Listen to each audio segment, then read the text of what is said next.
안녕하세요, 네, 교수님. 안녕하십니까. 반갑습니다. 저는 김용수고요.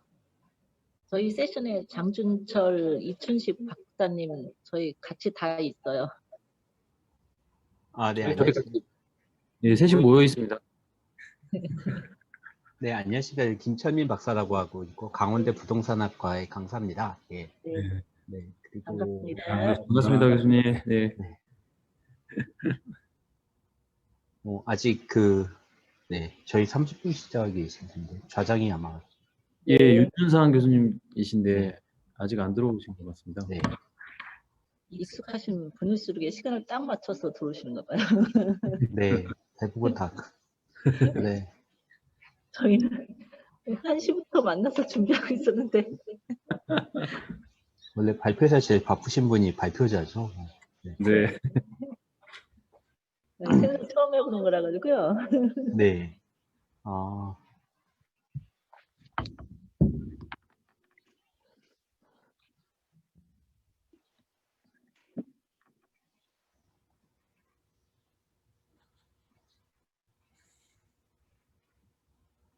혹시 별도의 PT 자료 같은 것들은 준비를 하신 건가요? 아니면 화면 공유도 이렇게 하실 건가요? 아니면은 네, 한글 파일로만 저희가 했고요. PPT는 준비를 못했습니다. 그래서 화면 네. 공유 형태로 해서 그렇게 하겠습니다.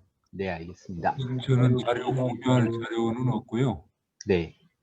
혹시 교수님께서 미리 배포해 주신 자료가 있나요? 저에 대한 자료가? 책자 혹시? 책자 네, 저 지금 보고 있습니다. 미리 보내주신 파일 한번 봤거든요. 예, 그냥 그거대로 해주시면 돼요. 제가 이제 설명을 하겠습니다. 네네. 그거를, 네. 제가 아니고 발표자분께서 공유를 해주셔야 되는데. 그래야지 이제 보시면서 제가 이제 이야기를. 자료는 제가 가지고 있거든요. 예. 책자로 가지고 있습니다. 그리고, 예. 네. 지금 아마 세 분이 이제 카메라가 두 개가 켜져서 에코가 들릴 겁니다. 아마 얘기하실 때 저처럼 잠시만요. 그 다음에 딱 하시는 분만 얘기를 하셔야 됩니다. 왜 안 그러면은 같은 장소에서 여러 명이 하면요. 이게 계속 에코가 듭니다. 지금은 괜찮으신가요? 네. 이제는 괜찮습니다. 예. 그럼 하나를 끄고 하나만 켜놓겠습니다, 마이크는. 네, 그렇게 하셔도 되고요. 뭐 발표자 중심으로 하시고. 보통 여러 명이 회의하면 대부분 다 마이크를 끄거든요. 예. 네, 끄놓고 알겠습니다. 자기 발언할 때만 이렇게 켜고, 왜냐면 에코가 좀 심해서. 네. 맞습니다. 네네네. 그러네요. 못하면 다 끝에서 떨어져 네네.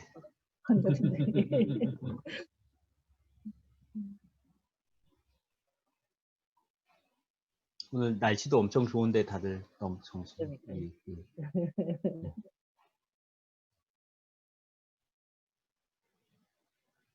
내일이 또 있으니까요.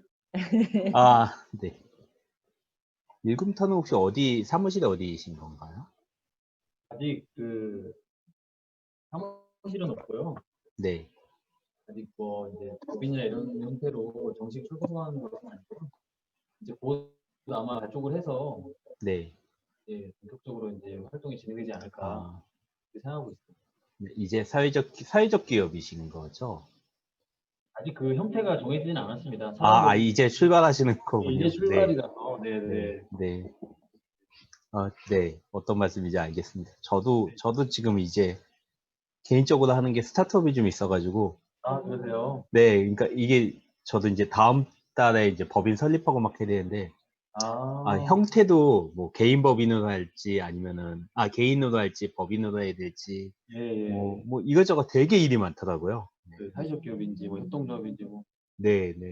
그래서 저도 맨 처음에 사회적 기업 쪽으로 가려고 이제 좀 했더니 사회적 기업을 가면 이제 저는 약간 빅데이터 쪽이거든요. 그래서 이게 너무 제약상이 많은 겁니다. 그러니까 사회적 기업을 하면은 뭔가 공익을 추구해야 되는데 데이터 산업이라는 게 좀 공익보다는 약간 민간기업 쪽에 되게 가깝다 보니까 이게 또 안 되더라고요. 그래가지고 이것저것 막 사람 얘기하고 그 뭐죠? 법과 관련된 거나 아니면 노무사들이나 그분들 찾아가서 인사하고 막 하고 하는 게 일이 장난이 아니더라고요. 네. 네. 우리가 인생이 필요합니다. 네네. 그래서 그 마침 그래서 이게 남들 이렇게 회사 만드는 거 봤을 때는 아니면 법인 만들거나 뭐 그런 것들 봤을 때는 뭐 그냥 뭐 이렇게 하는 거네. 근데 직접 뛰어보니까요. 진짜 네. 이거 만드신 분들 하나하나가 진짜 고생하는 거구나 하는 생각이 들더라고요. 그 아이템은 적절하게 다 찾으신 것 같아요. 네. 데이터. 네네. 원래 그쪽으로 해서 이번에 그 창업 지원 패키지를 지원받았거든요. 정부에서. 그래서 아예 사업 아이템으로 받아서 좀 하는 건데, 뭐, 이게 되게 한 5천, 6천만 원을 주는 거긴 한데, 네. 이게 이제 처음에 볼 때는 엄청 큰 돈인 것 같은데, 나가는 돈이 장난이 아니더라고요. 네. 음.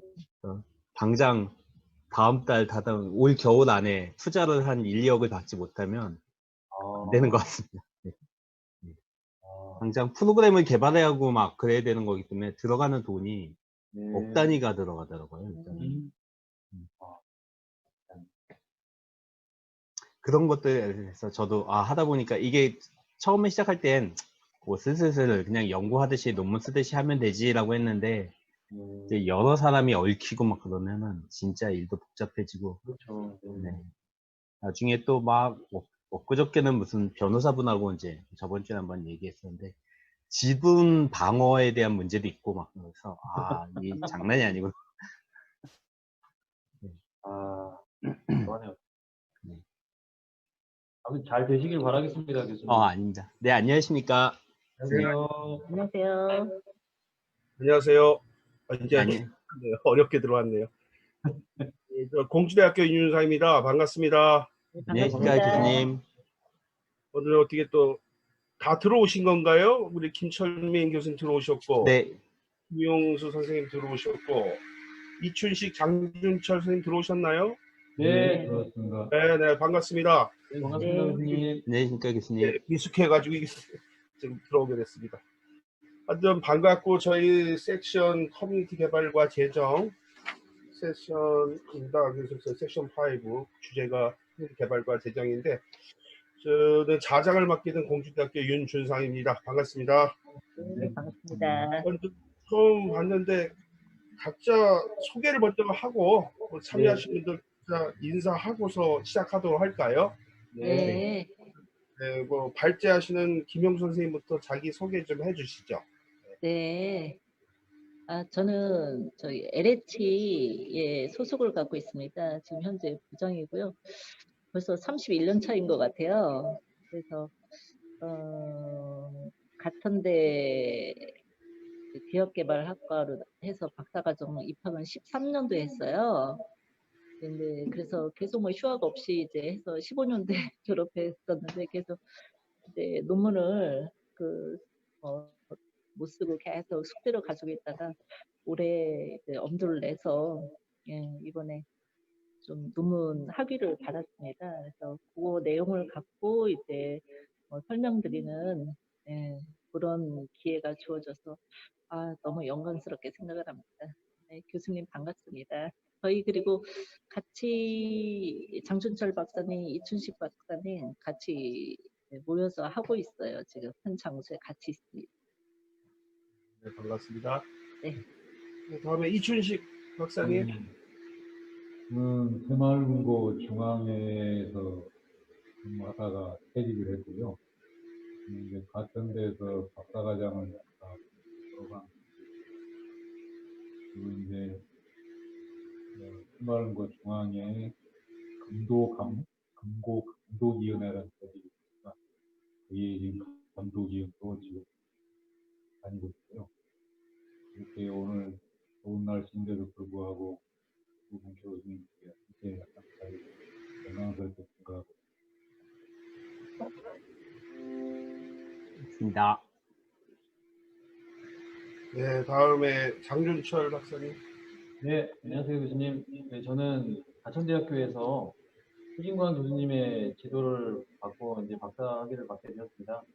저는 이제 국제개발 협력 쪽으로 지금 일을 하고 있는데요. 예, 직접 만나 뵙고 이렇게 하면 더 좋았을 텐데, 그래도 이렇게 온라인으로나마 이렇게 만나 뵙게 돼서 네, 반갑게 생각합니다. 네, 고맙습니다. 잘 부탁드리겠습니다.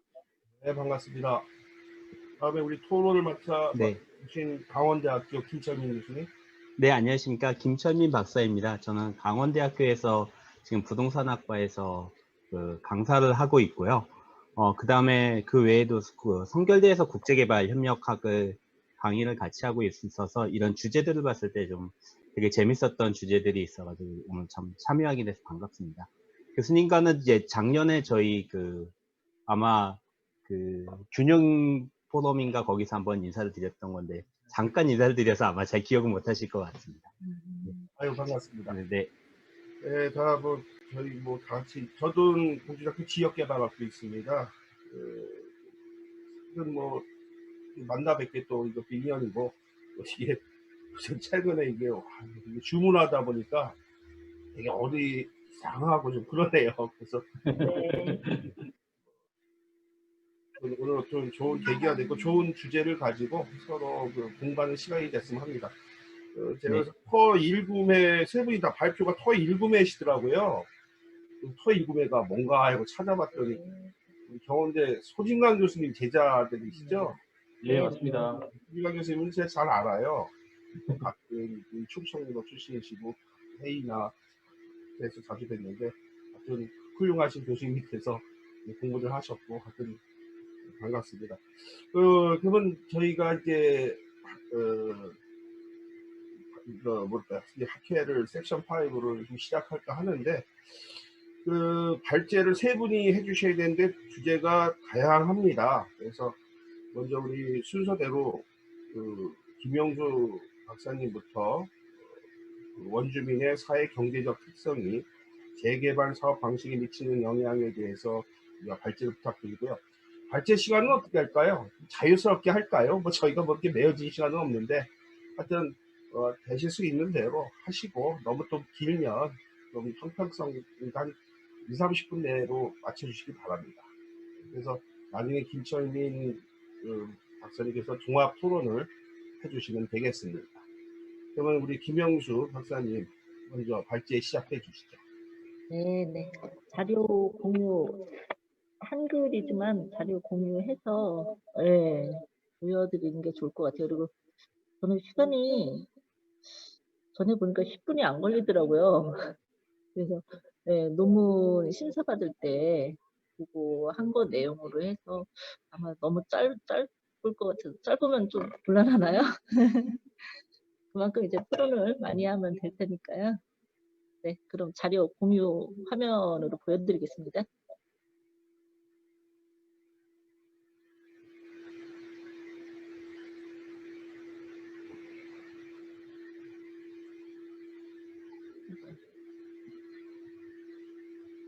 어느 거로 가야 되는 거지? 가운데 화면 공유 버튼이 있으실 겁니다.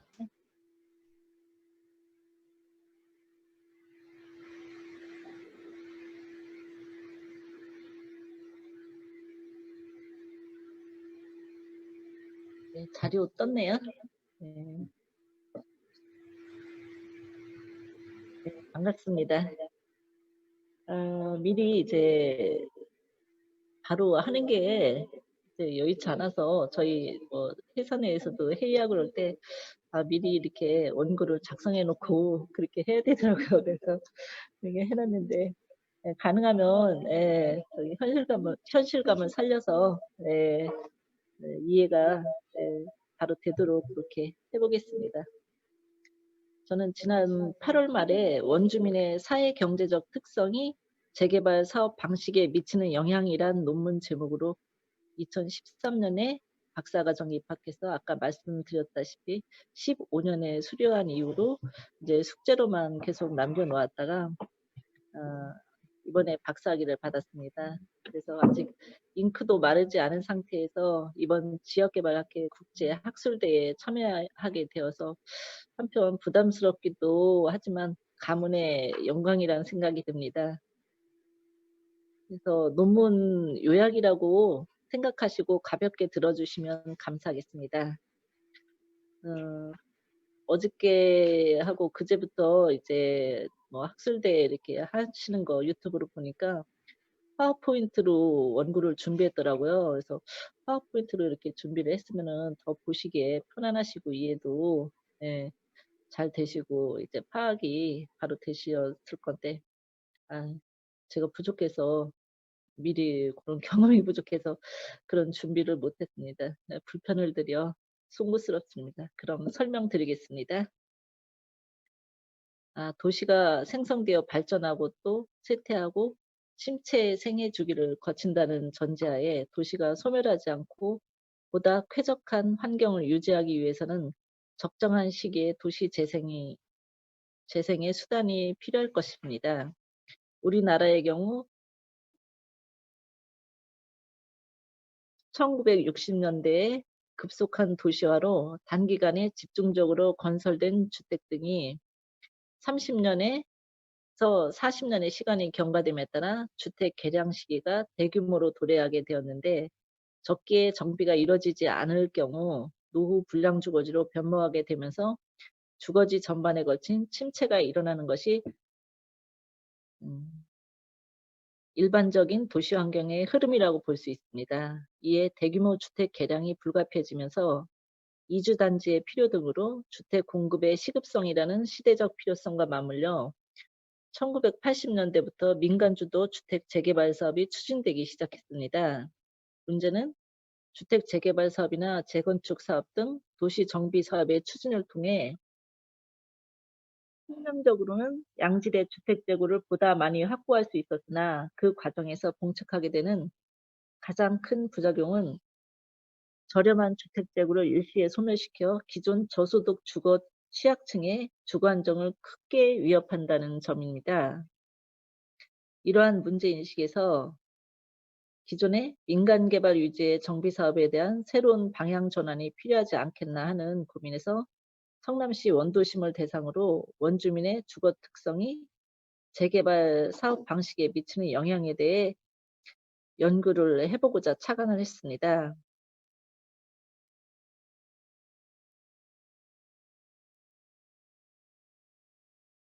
성남 재개발 사업구역에 거주하고 있는 원주민을 대상으로 한 설문조사 자료를 활용하여 그들의 사회적, 경제적 특성에 따른 재개발 사업 방식에 대한 영향 요인을 통계 분석을 통해 분석해 보았습니다.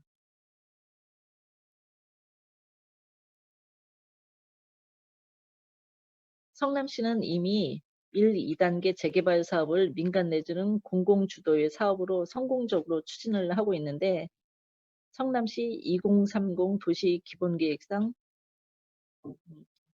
신흥 1, 수진 1 등 5개 재개발 사업 구역의 사례로 해당 지역 원주민을 대상으로 일반 정비사업과 공공주도의 정비사업을 구분하여 사업에 대한 찬성과 반대 의사결정에 미치는 영향 요인이 무엇인지 분석했으며 그 결과 몇 가지 특징을 파악하게 되었습니다.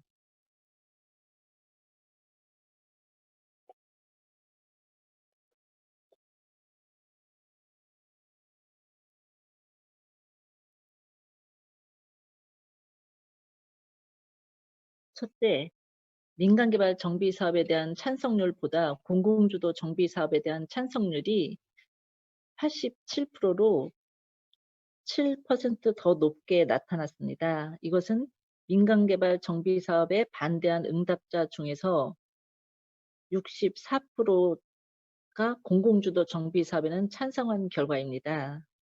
공공주도 정비사업 찬성 이유로는 빠른 사업 추진, 사업의 공정성 및 투명성의 비중이 높았습니다. 둘째, 민간개발 정비사업이나 공공주도 정비사업 완료 후 재거주 의사 유무에 따른 찬성 반대 의사에도 유의미한 차이가 있었는데 재거주 의사가 있는 경우 공공주도 정비사업 찬성률이 소유주의 88.9%보다 세입자가 94.8%로 높게 나타났습니다. 이는 이주시 순환용 임대주택 공급에 대한 기대와 사업 완료 후에 재거주 시 공공임대주택 입주권에 대한 기대에 기인한 것으로 보여집니다. 셋째, 정비 사업에 찬성 반대에 영향을 미치는 요인 중에서 원주민의 거주 구역, 또 연령, 거주 주택의 점유 형태, 거주 주택 면적은 유의 수준 내에서 유의한 영향을 미치는 것으로 나타났으며 가구 월평균 총소득은 유의한 영향을 미치지 않는 것으로 나타났습니다. 연령대가 높을수록 찬성률이 낮아지는 결과를 보여주고 있고요. 주택 점유 형태에서는 소유자인 경우와 보증부 월세인 경우, 사글세방, 또 전세 순으로 찬성 가능성이 높게 나타났습니다. 또한 가구 주택 면적이 커질수록에 정비 사업에 대한 찬성 가능성이 증가하는 것으로 나타났습니다. 또 넷째, 공공주도 정비 사업 찬성 반대에 영향을 미치는 요인에서는 원주민의 거주 구역과 주택 점유 형태가 찬성 반대 의사결정에 유의한 영향을 미치는 것으로 나타났으며 연령과 거주 주택 면적, 가구 월평균 소득은 유의한 영향을 미치지 않는 것으로 나타났습니다. 이 점은 일반 정비 사업과 차이가 있었습니다. 아울러 사업 기간 중 주거 이주 계획 설문에는 소유자는 주택 임차를, 세입자는 순환용 임대주택 입주 비중이 가장 높았습니다. 또한 사업 완료 후에 재정착할 때 희망하는 주거 방식에서 소유자는 주택 매입을, 세입자는 공공임대주택의 입주 비중이 가장 높았으며 특히 월세 거주자는 공공임대주택을 70% 이상 선호했습니다. 세입자의 경우 임대주택에 대한 기대 수요의 정도를 알 수 있었습니다.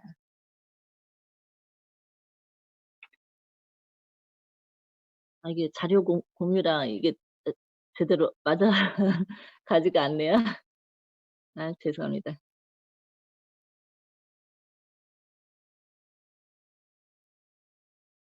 이게 숙달되지 않아가지고. 네. 이런 관점에서 저는 다음과 같은 정책 제안을 제시하고 싶고요. 각종 정비 사업을 추진하는 데 있어서 발전적으로 기여가 되길 바랍니다. 첫째, 순환용 주택 확보를 위해서 인근 지역의 신규 개발 공공택지의 일정 비율을 기준으로 정해서 순환용 임대주택을 반영해야 한다고 생각합니다. 또한 성남시와 같이 단계별로 순차적 재개발 사업을 추진할 때에는 주거복지 차원의 매입 임대주택을 확보해 순환용 주택으로 활용하는 것도 방법이라고 생각합니다. 둘째, 도시 및 주거환경정비법상 임대주택 확보 비율은 15%를 상한으로 각 지자체의 조례로 정하도록 되어 있는데요. 세입자 등 주거 취약층의 재정착 및 주거 안정을 유도하기 위해서는 우선적으로 임대주택 비율을 상향 조정해야 되고 또 지자체에서는 정비사업 시행으로 개발 이익을 사유화하는 권리자의 권익도 중요하긴 하겠지만 조례로 정한 임대주택 비율을 법에서 허용하는 상한율만큼 반영해야 한다고 생각을 합니다. 셋째, 공공부문의 지속적인 개발사업 참여를 위한 여건 마련이 무엇보다도 필요한데요. 그래서 용도 폐지된 기반시설 용지 매입을 통해서 공공임대상가를 조성하여 원주민이나 상인의 재정착을 유도함으로써 일자리를 창출하는 효과도 있을 것입니다. 또한 재정착하는 기존 원주민의 생활 편익과 인근 지역 주민의 부족한 생활 SOC 수요 충족을 위해서 생활 SOC 사업과 연계를 통한 시너지를 창출할 수도 있을 것입니다. 넷째, 세입자의 공공임대주택에 대한 높은 수요를 감안해서 소득 수준에 따른 공공임대주택 수요를 파악해 주민이 원하는 유형, 또 면적 규모, 또 세대 분리형의 높은 선호도에 따라 수요 맞춤형의 다양한 평면 계획이 필요합니다. 또한 절대적인 순환용 주택 물량 확보를 위해서 소형 주택 비중을 확대하고 평형을 다양화하여 원주민 재정착을 위한 여건을 대폭 강화해야 한다고 생각합니다. 마지막으로 이 논문 연구 대상이 공영 방식 순환 재개발 사업을 성공적으로 추진하고 있는 성남시의 재개발 사업 구역을 대상지로 설정해서 연구의 대상과 범위가 한정되었다고 생각되긴 하지만 공공주도의 사업이 적합한 또는 공공 개입이 아니면 사업 추진이 절대적으로 곤란한 그런 지역에는 공공의 참여를 확대해서 공공주도로 주거 환경을 개선하는 정비사업 추진이 필요한 시점이라고 봅니다. 네, 아까 교수님도 말씀하셨지만 오늘 날씨도 너무 좋고요.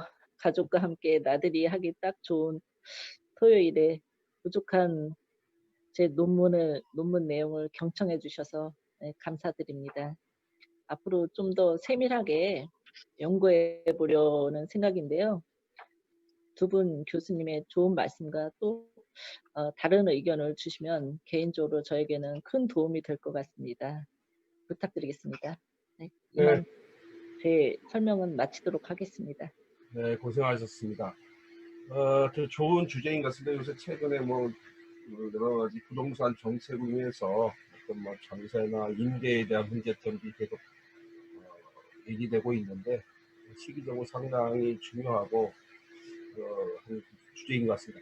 근데 저희가 이거 어떻게 김철민 박사님 어떻게 세 개를 네. 다 듣고 토론을 하실까요? 하나 듣고 토론을 하실까요? 지금 김철민 박사님이 혼자 다 하셔야 돼서 네. 3개를 듣고 한꺼번에 하는 게 조금 더 낫지 않을까 싶습니다. 네, 그래. 네. 예, 그래서 우리 김영수 박사님이 좋은 주제로 발표해 주셨고요. 그러면 나중에 3개 주제 다 듣고 김철민 박사님 토론해 주시도록 하겠습니다. 두 번째 발제는 이춘식 박사님이신데요.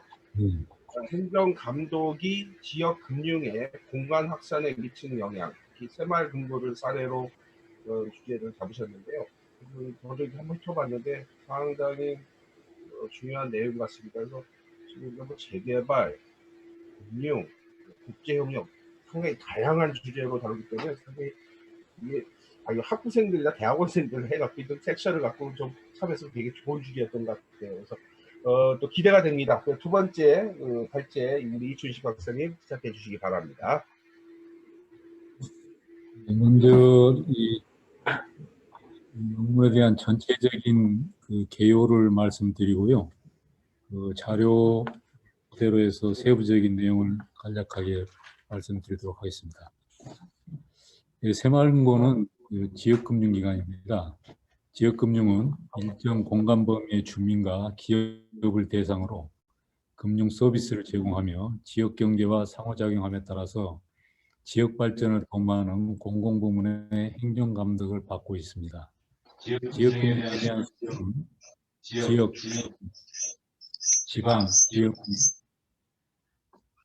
지방 공공단체 등으로 한정되어 있음에 따라서 지역금융은 지역발전 혹은 지역개발계획의 수단이자 지역발전을 가늠할 수 있는 척도이기도 합니다.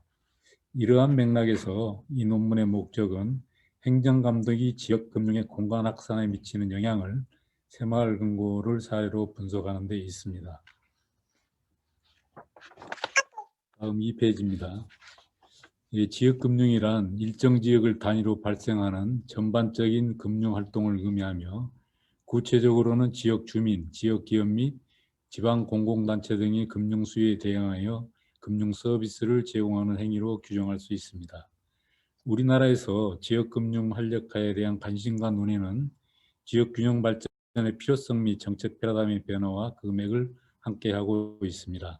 지역금융시장은 시장 참여자들의 활동 범위, 금융 서비스와 연계된 정보 소집 등이 일정 지역에 국한되는 등 금융 수급의 영토성을 보여주고 있고, 금융의 영토성은 영업구역에 대한 법과 제도적인 단절이나 정보 비대칭성에 의한 단절, 거래자의 지역에 대한 연구를 중시하는 경향으로 나타나고 있습니다. 새마을금고는 우리나라의 오랜 전통인 두레와 계모임 등 지역사회 주민공동체의 상호보조 정신에 근거해 출발하는 자주적인 주민조직의 형태를 가지고 있습니다.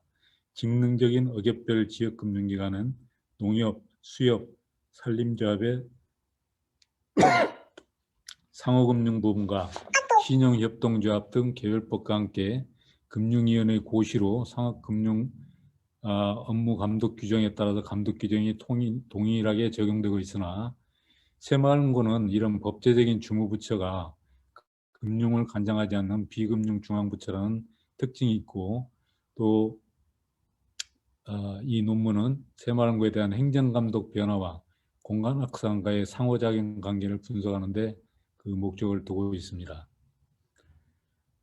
일반적으로 공동체 구성원의 물질적 욕구 충족을 위한 분배와 생산, 제한 및 서비스 제공과 같은 공동체 시스템은 특정한 방향으로 규율되고 있는데, 먼저 지역금융위원회에 대한 행정감독 근거에 대해서도 이런 규율을 통해서 경제 영역이라는 사적 영역을 규율하는 하나의 경제에 관한 특별법이 존재하게 되었습니다.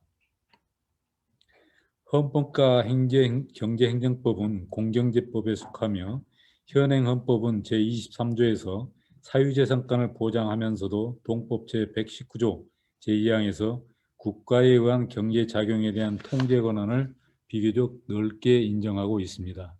이에 반해서 경제행정법은 국가가 경제가정상의 이해방지라든가 지도 및 촉진의 목표 아래 규율되고 형성, 집행하기 위하여 행정기관의 의무와 권한 및 경제가정에 참가하는 자의 공법상의 권리와 의무의 토대를 마련하는 법규를 말하고 있습니다.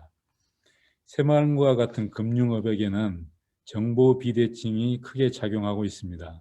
금융시장은 국민경제의 중심에 있어서 그 동향은 국민생활의 안정과도 직접적으로 연결되며, 정부는 금융시장에 대한 예방적인 사전적 수단과 함께 사후적인 수단을 행사하고 있습니다. 금융시장의 비효율성 및 시장 실패에 대한 개입으로서 금융규제가 필요하다고 하는 금융규제 유용론이 있고, 반면에 포획이론을 근거로 하여 금융규제가 필요하지 않다는 그런 무용론이 상존하고 있는 실정입니다. 금융감독의 헌법적 근거로는 앞에서 기술한 헌법 제23조 국민의 재산권 보장과 헌법 제119조 제2항의 국민의 경제적 이익을 보장해야 하는 국가의 의무 규정을 들 수 있습니다.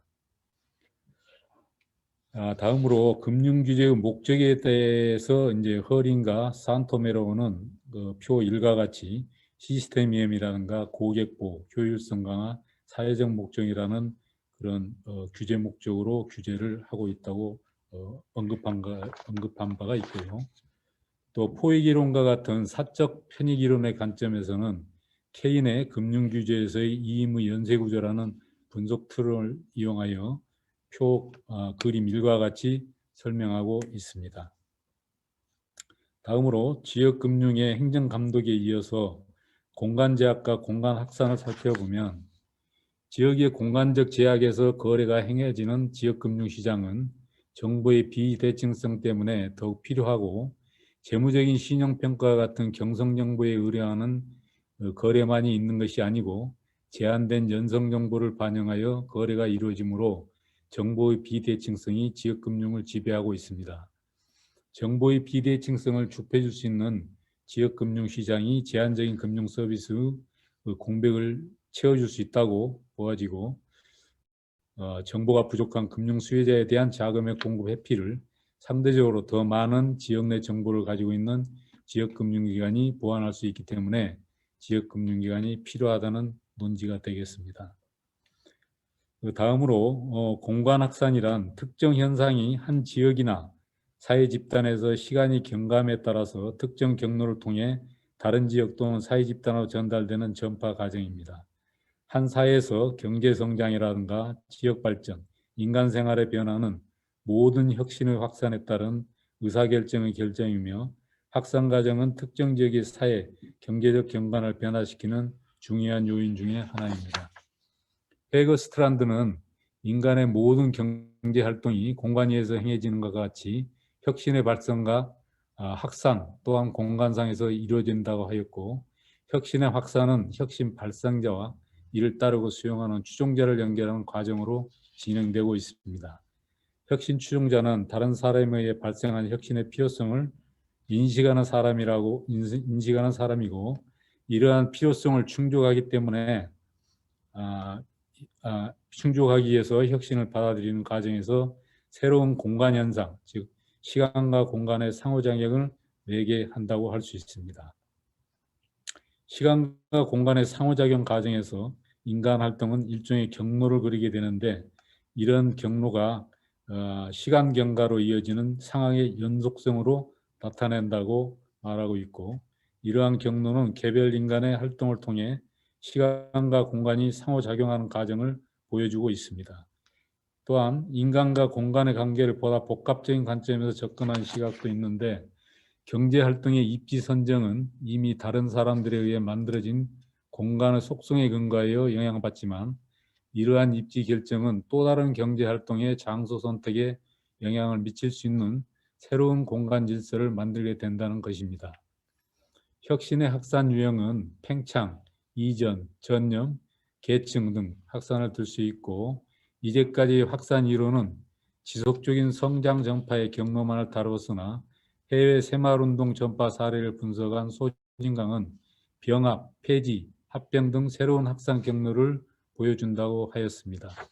이 논문은 지역금융의 공간 확산에 중요한 영향을 미치는 요인을 행정감독으로 간주해서, 행정감독이 지역금융의 설립 및 입지를 구체적으로 제시하지는 않지만 지역금융의 건전한 발전과 지역사회 경제 질서를 보호하는 차원에서 설립 요건을 규정하고 관리함으로써 지역금융 점포 설치 및 규모에 영향을 미칩니다. 다음으로요, 지역금융의 공간 제약과 공간 확성을 이런 지역경제 측면에서 보면, 지역 밀착형 금융이 바람직하지만 업무구역의 확장과 정보통신의 발달로 이러한 지역 밀착형 금융의 강점은 점차 약화될 수 있습니다. 또한 도시 계층적인 확산 측면에서는 금융의 계층적 입지 선정은 금융 소외 지역에 대한 금융 서비스 약화를 초래할 수 있습니다. 따라서 특정 지역에 한하는 업무 구역을 지정하여 활동하게 하는 지역금융을 통해 지역금융시장의 사각지대를 해소하는 이러한 포용적 접근도 필요하다고 할 수 있고, 이와 같은 공간 확산과 지역경제 발전을 고려할 때 지속적인 지역금융기관의 성장과 지역발전이 상승작용하기 위한 행정감독이 필요하다고 할 수 있습니다. 따라서 이 연구는 새마을금고를 사례로 지역금융에 대한 행정감독이 지역금융 공간 확산에 미치는 영향을 분석하기 위한 것입니다.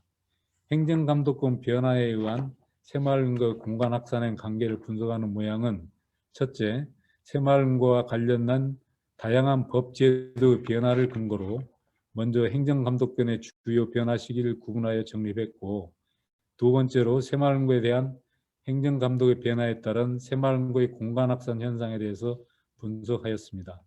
이러한 공간 확산은 새마을금고 수의 증감과 자산 규모의 변화를 통해서 접근하였습니다.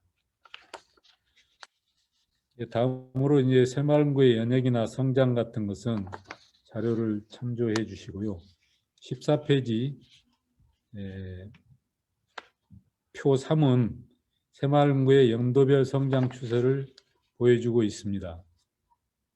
기존 자료는 약 40년 정도의 자료를 토대로 해서 1979년도와 83년, 89년, 99년도, 2009년, 2019년 주요 이 기간 중에 그 특별한 행정감독권 변화에 대해서 언급한 게 있는데요.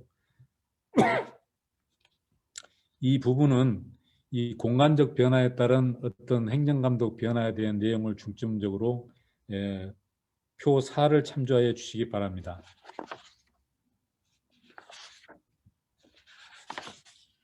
18페이지 보시면요. 표 4에 보시면 새마을금고의 업무구역이나 공동유대에 관해서 분사무소 설치나 규제 같은 것이 그동안에 수차례 많이 변했는데요. 가장 기초적으로 했던 새마을금고법이 제정된 당시인 1983년도에는 새마을금고가 일개 동에 대해서만 업무를 할 수 있게끔 이렇게 제한적인 규제가 있었고요. 90년, 91년, 98년, 또 99년도까지 이런 그 공간적 제약에서 지금 현재는 지방자치단체, 기초지방자치단체를 기준으로 한 시군구 자치단체 기준으로서까지 확대되고 있는 실정입니다.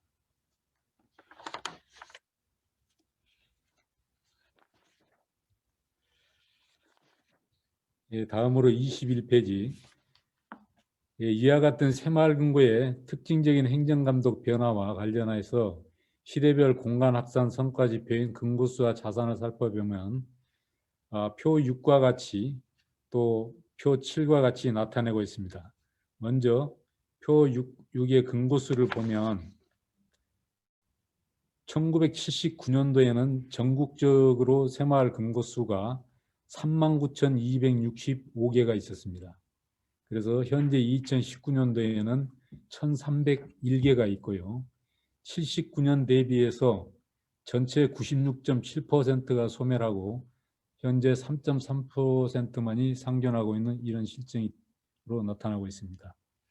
따라서 이런 것을 지금 현재의 지방자치단체 수가 226개인데 이 자치단체 기준으로 이 단순 산술 평균을 해보면은 한 자치단체의 기초자치단체에 약 한 5.8개 정도가 새마을금고가 있는 것으로 이렇게 지금 표현이 될 것 같습니다. 다음으로 23페이지를 보시면요. 자산 규모의 공간 확산 변화를 대해서 간략하게 설명을 드리도록 하겠습니다. 새마을금고의 자산 규모는 행정감독의 영향을 즉각적으로 반영하고 있어서 79년에 새마을금고 총 자산은 4,210억 원뿐이었습니다. 그래서 이 금고수에 대한 당시의 금고수로 나눠 보면은 1개 금고당 평균 자산은 1979년에 1,000만 원 정도, 1,000만 원을 약 상회하는 1,072만 원 정도 되고요. 현재 2019년도 기준으로 보면은 1개 금고당 평균 자산이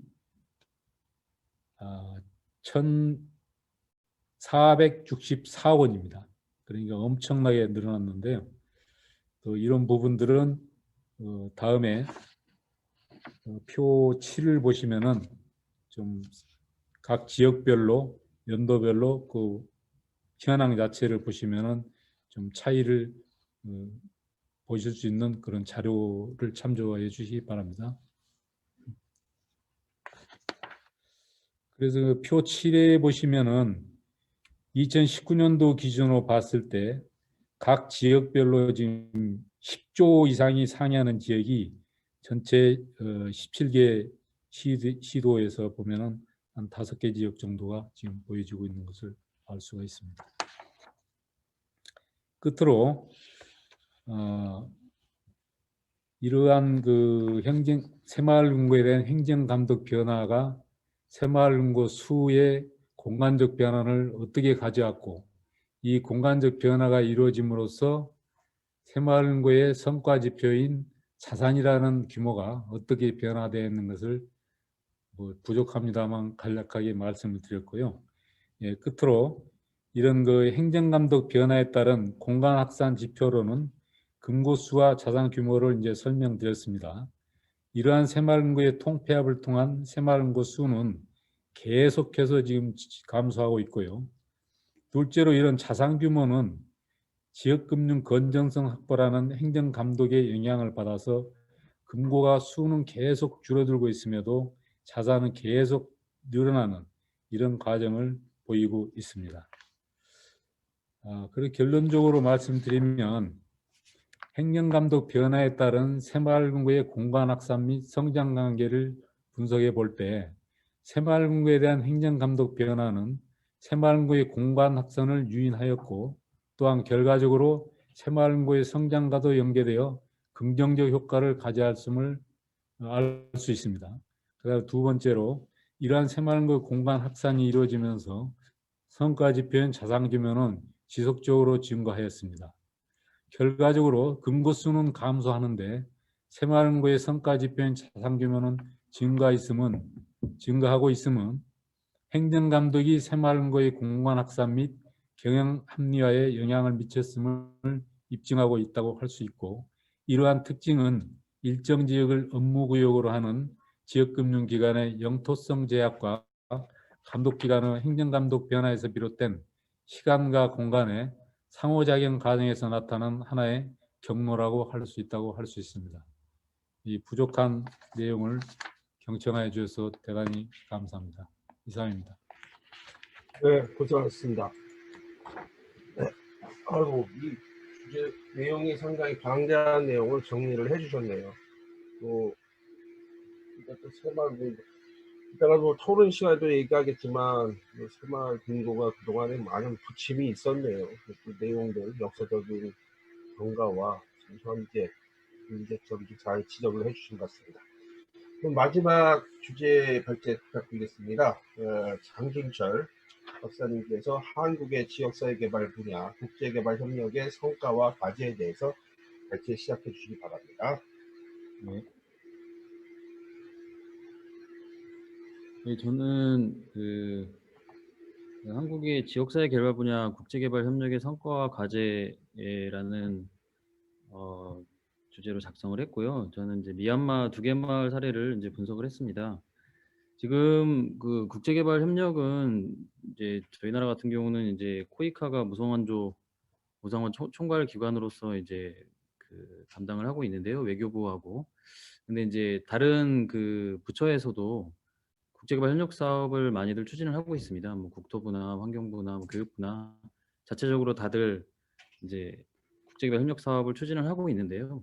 저는 이제 그 중에서 그 행안부에서 하고 있는 장철 박사님, 그 약간 중앙으로 네? 모시죠. 화면을 중앙으로 좀 모시죠. 너무 네. 쪽에 계셔서. 네, 됐습니다. 네네. 네네네. 네네네. 네, 그래서 행안부에서 지금 그 지구촌 새마을운동, 그러니까 한국의 1970년대의 그 지역사회 개발 경험을 가지고 그 해외 여러 국가에서 사업을 지금 하고 있습니다. 그 중에서 이제 미얀마 사례를 제가 정해서 이제 좀 분석을 좀 해보았습니다. 그 행안부에서 하는 이 사업은 다른 ODA 사업과는 조금 추진 방식과 절차가 조금 다른데요.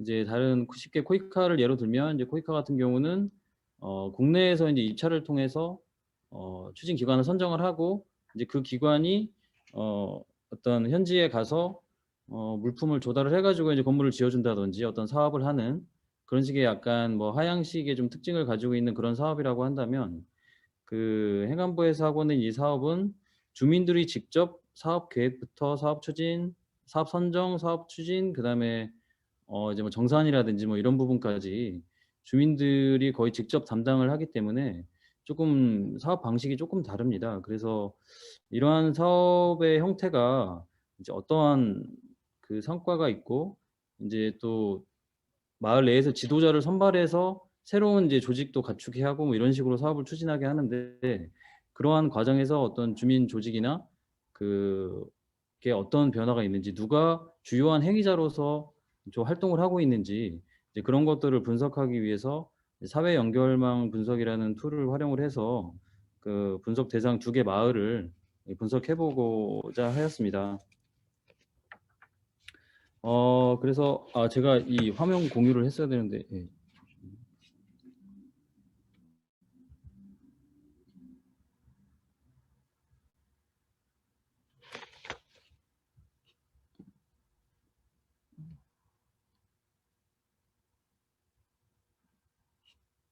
그냥 발표 진행하도록 하겠습니다. 그 화면 공유 안 하고요. 그냥 하도록 하겠습니다.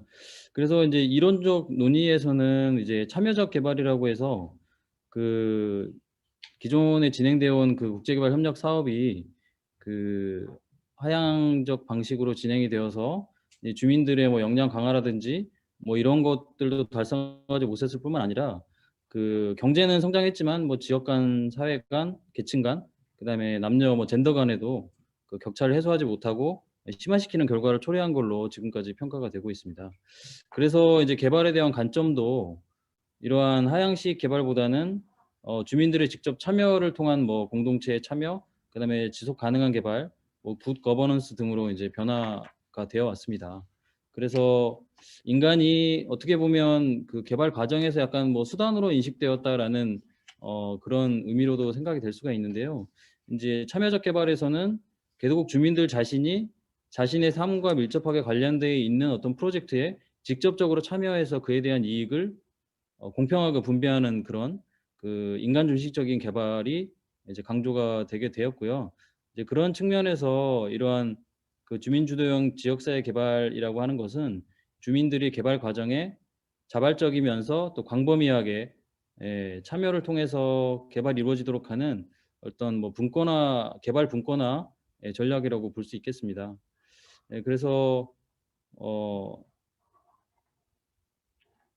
그 이러한 그 주민 사업은 주민 참여가 그 수단이기도 하지만 그 자체가 목적이 되기도 합니다. 그래서 사업을 통해서 주민들이 참여하고 본인들이 직접 사업 추진 과정에서 역량을 키워 나가서 지속 가능한 발전을 유도하도록 하는 어떤 그러한 체계를 갖고 있다고 보면 되겠습니다. 그럼 이제 그 사회 연결망 분석은 이제 여기서 이러한 연결망 분석을 하기 위해서 두 개 마을에 각각 한 50명 정도씩 그 현지에서 그 주민 대상으로 이제 조사를 했고요. 이제 사회 연결망은 이제 분석 단위에 따라서 자아 중심 연결망과 완전 연결망으로 나눠지는데 그 마을 전체의 완전 연결망을 직접 조사하기에는 그 뭐 물적 뭐 비용적이나 뭐 시간적 한계 때문에 그 자아 중심 연결망을 통해서 이제 분석을 했고요. 그래서 그 현지에 있는 그 사업 관리자를 통해서 이 해당 사업에 주로 참여하는 주민들을 불러놓고 그 누구를 가장 신뢰하는지 이런 사업에 관한 정보는 어디서 얻는지 그 사업 관련해서 누구를 주로 만나는지를 대해서 한번 조사를 했었습니다.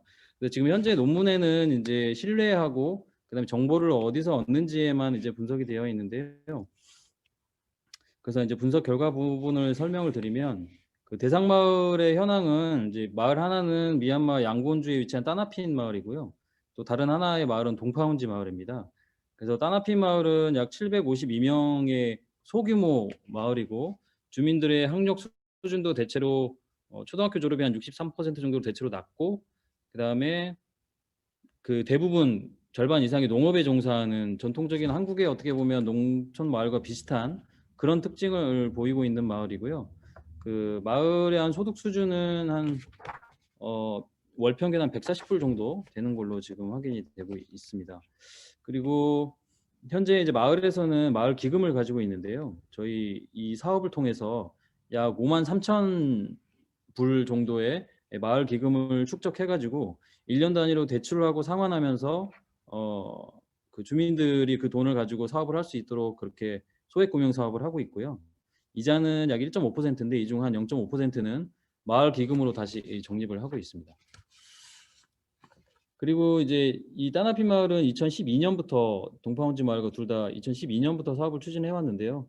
대부분 사업은 이제 뭐 주택 개량이나 교량 건설, 마을 안길 포장, 뭐 다리보수 지하수 개방 등을 해봤고요. 소득 증대 사업은 뭐 농사라든지 양계, 양돈, 그다음에 소액 금융 사업 등을 추진을 해왔습니다. 그리고 동파운지 마을은 흘레구 양곤주의 흘레구에 위치한 그 마을인데요.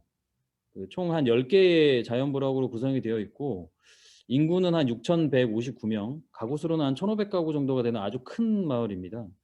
그리고 이 동파운지 마을 같은 경우는 그 학력이 그 대졸, 고졸 이상이 거의 한 30% 정도 이상 되는 그 학력이 좀 높은 마을이고 경제 활동도 농업은 약 20% 정도에 불과하고 상업과 그다음에 회사에서 일하시는 분들이 약 50% 정도를 차지하고 있는 그런 마을입니다. 동파운지 마을도 따나피 마을과 사업 자체는 이제 비슷한 사업을 추진을 했는데요. 이제 사업 종료 후에 마을 기금은 약 한 28,000불 정도를 하고 있고 나머지 사업들은 지속적으로 지금 추진되고 있지 않는 것으로 따나핀 마을은 지금 그 당시에 했던 사업들을 지금도 계속 유지를 하고 있는 것으로 이제 그렇게 현재 확인이 되고 있습니다.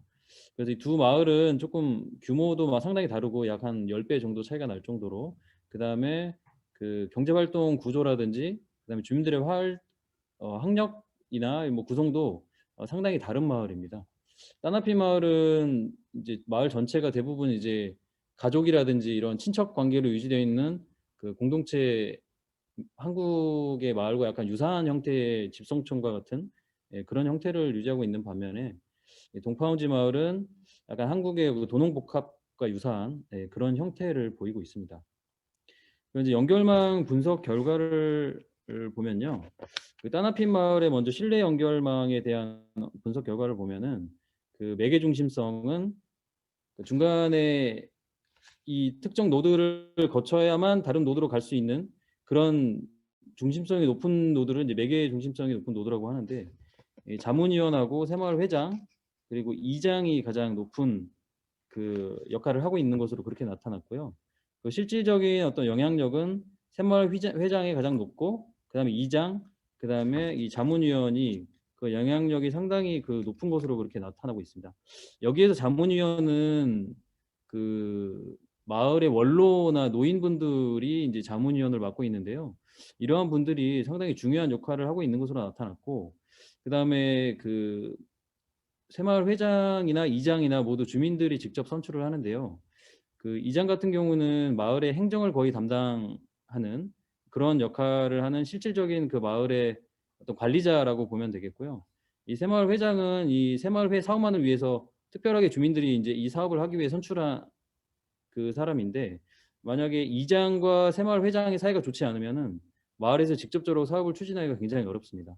이장이 실질적인 어떤 그 권한을 가지고 있기 때문에 새마을 회장과 이장의 사이가 안 좋으면 사업을 하기 어려운데요. 이 마을은 그래도 그 둘이 사이가 그렇게 나쁘지 않고 원활하게 뭐 그 협조 관계인 것으로 확인이 되고 있는데, 실제 연결망에서도 이 두 그 사람이 굉장히 중요한 것으로 그렇게 나타나고 있습니다. 그래서 이러한 새마을 회장에 대해 신뢰가 높다는 것은 그 마을에서 사업을 그 안정적으로 추진해 나갈 수 있는 어떤 기반이 될 수 있다는 그런 의미고요. 그 개도국에서 농촌개발 사업을 할 경우에 마을 내 권력 구조 상에서 실제 소수에게 사업의 편익이 집중되기 쉬운데, 그렇기 때문에 사실은 그 사업을 담당하는 조직이 주민들로부터 신뢰를 얻기가 상당히 어려운 그러한 측면이 있습니다. 그런데 이 마을 같은 경우는 이 새마을 회장이 상당히 높은 영향력을 갖고 있다는 그 신뢰를 갖고 있다는 것이 사업을 성공적으로 추진되는 데 기반이 되지 않았나 그렇게 생각을 합니다. 그리고 그 다음으로는 이제 정보 연결망인데요. 그 주민들이 주로 이 사업과 관련한 정보를 누구한테 얻는지를 조사를 했습니다. 그렇게 보면 이제 협력관이 가장 영향력이 높은 걸로 나타났고, 그 다음에 새마을 회장, 그 다음으로 협동대 총장이 이 영향력이 높은 것으로 나타났습니다. 이 협동대 같은 경우는 그 이 따나핀 마을 인근에 있는 그 미얀마 정부 기관인데요. 미얀마 농림부에 소속돼 있는 국립대학교라고 보시면 되겠습니다. 그래서 이 대학교가 이 사업을 실질적으로 현지에서 이제 관리를 하면서 현지 정부 측 그 기관으로 이제 밀접하게 사업을 관리를 하고 있는데, 이제 그러한 그 영향력이 이 페이지 랭크 분석 결과에서도 나타난다고 하겠습니다. 그리고 매개 중심성은 새마을 회장이 가장 높게 나타났고요. 이장하고 부녀회장도 그 상당히 높은 그 매개 역할을 하는 것으로 그렇게 나타나고 있습니다. 그래서 그 협력관이라고 나와 있는 이 사람은 그 현지의 교민으로 사업을 관리할 수 있도록 그 사업기관에서 이제 선정한 사람이고요. 이제 그분이 사업 관리라든지 전반적인 그 뭐 정산이나 그다음에 사업 계획서라든지 중간에 이 서류 왔다 갔다 하는 것들을 실제로 이제 담당하는 그런 역할들을 하고 있습니다. 그래서 이 결과만 봤을 때 사업 관련한 정보가 새마을 협력관하고 협동대 총장을 거쳐가지고 그 마을의 새마을 회장을 통해서 마을에서 이제 전파되는 그러한 특징을 나타내는 것으로 보이고 있고요. 또 실제로 이제 현지에서 사업을 추진할 때 협력관과 협동대 총장이 긴밀하게 협의해서 사업을 하는 것으로 그렇게 알려져 있습니다. 그래서 이러한 것들이 이 조사 결과에서도 그대로 드러난 게 아닌가 그렇게 생각을 하고 있습니다. 다음으로는 동파운지 마을의 결과를 보도록 하겠습니다. 동파운지 마을의 신뢰망을 보면은 그 상당히 그 고립된 노드가 많이 있는 것으로 나타났습니다. 그러니까 연결이 되지 않는 그런 노드들이 많이 나타나서 상당히 파편화되어 있는데요. 이 이유는 여기는 어떤 가족 기반의 어떤 공동체가 아니고 그 도농복합의 약간 좀 그 핵가족화라고 할까요? 좀 분산화가 많이 되어 있는 그런 마을의 특징을 여기서도 보여주고 있습니다. 그 실내 연결망에 대한 결과를 보면 여기는 기존에 있는 2장이 가장 영향력이 높은 것으로 그렇게 나타났습니다. 그리고 유치원 사업위원장이라는 그 이분은 현재 이제 유치원 사업을 하고 있는데 그 사업에 그 담당하는 사람인데요. 그분하고 그다음 마을 기금위원장 이분들이 가장 일단 신뢰를 받고 있는 것으로 그렇게 나타나고 있습니다.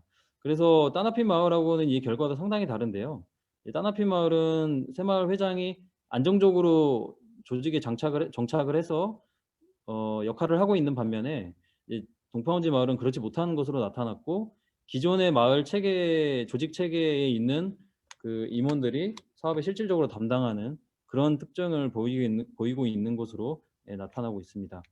그리고 그림 20에 보면은 동파운지 실내 연결망 그 그림이 나와 있는데요.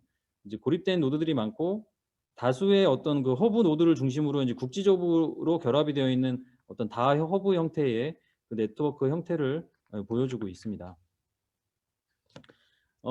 이러한 그 신뢰 관계의 어떤 연결망의 특징은 그 마을의 이장과 새마을 세력 간의 어떤 그 기존의 새로 형성된 그 조직 간의 갈등이 존재할 수 있다는 어떤 가능성을 나타내고 있는데요. 그 전체적으로도 연결망이 상당히 분산화되어 있어가지고 이 마을이 어떤 공동체의 의식으로 전통적인 그 형태의 농촌 마을이 아닌 것으로 일단 확인이 되고 있습니다. 그리고 신뢰 관계도 가족이나 지인을 중심으로 해가지고 각자 독립적인 집단을 이루면서 상당히 분산화되어 있는 그런 그 특징을 보이고 있습니다. 그리고 이제 정보 연결망을 한번 살펴보면 이 영향력이 가장 높은 사람은 유치원 사업위원장, 그 다음에 새마을 협력관 2장 이렇게 나타나고 있습니다. 그 따나핀 마을 앞서하고 비교해 보면 여기는 협동대 총장이 그 분석 결과에 여기 나오지 않는데요. 이제 그 이유는 협동대학교가 그 따나핀 마을에서는 가까운데 그 동파운지 마을에서는 상당히 멀리 떨어져 있습니다. 한 6, 70km 가량 정도 떨어져 있는데요. 이제 그러한 이유로 자주 방문이 안 되고 있어서 이제 그러한 측면이 이 분석 결과에서도 이제 나타나온다고 보시면 되겠습니다. 그리고 동파운지 이 정보 연결망 분석 결과에서 보면 그 새마을 이런 사업과 관련된 정보는 그 유치원 사업위원장을 통해서 주로 전달이 되고 실제 그 사업 관련한 것도 유치원 사업위원장하고 이장이 이끌어가고 있는 것으로 그렇게 확인이 되고 있습니다. 이제 이를 통해서 이제 결론을 맺으면요, 그 주민 주도형 지역사회 개발 사업이라고 하는 그 한국의 1970년대 경험을 통해서 추진하고 있는 그 미얀마 따나핀 동파운지 마을 2개 마을 대상으로 연결망 분석을 했는데요. 전체적으로 연결망의 구조적인 특성이라든지 그런 것들을 이제 확인을 했습니다. 따나핀 마을 같은 경우는 이제 그 그래프를 보시면 아시겠지만 그 상당히 그 단일 허브형 형태로 중앙 집중적인 어떤 네트워크 형태를 보이고 있고요. 동파운지 마을 같은 경우는 그 다차원 허브형 네트워크로 다수의 허브들이 그 노드를 중심으로 국지적으로 어떤 결집되어 있는 그런 형태를 보이고 있습니다. 이러한 특징은 실제적으로 어떤 그 외부의 자극과 같은 특정한 원인이나 그 지도자가 만약에 교체되거나 이장이 교체되거나 했을 경우에 이러한 중앙 집중적인 네트워크는 크게 흔들리지 않는 반면에 이런 동파운지 마을과 같은 다허브형 형태는 그 어떤 그 허브에 붙어 있는 노드 중에서 허브가 만약에 사라져 버리면 전체적인 구조적으로도 손실을 받기 때문에 그 권력 구조 교체 과정에서 상당히 그 어려움을 겪을 가능성이 그 높은 것으로 나타나고 있고요. 실제로도 그 동파운지 마을 사업 추진 과정에서도 권력 구조 교체 과정에서 상당한 그 갈등이 있는 것으로 그렇게 확인이 되고 있습니다. 그 따나핀 마을의 분석 결과 높은 영향력은 이제 새마을 회장이 그 안정적으로 그 마을 내 조직에서 자리매김한 것으로 그렇게 확인이 되고 있고요. 동파운지 마을에서는 여전히 그 이장이 가장 큰 영향력을 가지고 있는 것으로 그렇게 확인이 되고 있습니다. 그래서 이러한 연구 결과를 토대로 볼 때 그 지역사회 개발 사업은 좀 장기적인 악목에서 추진될 필요가 있지 않나.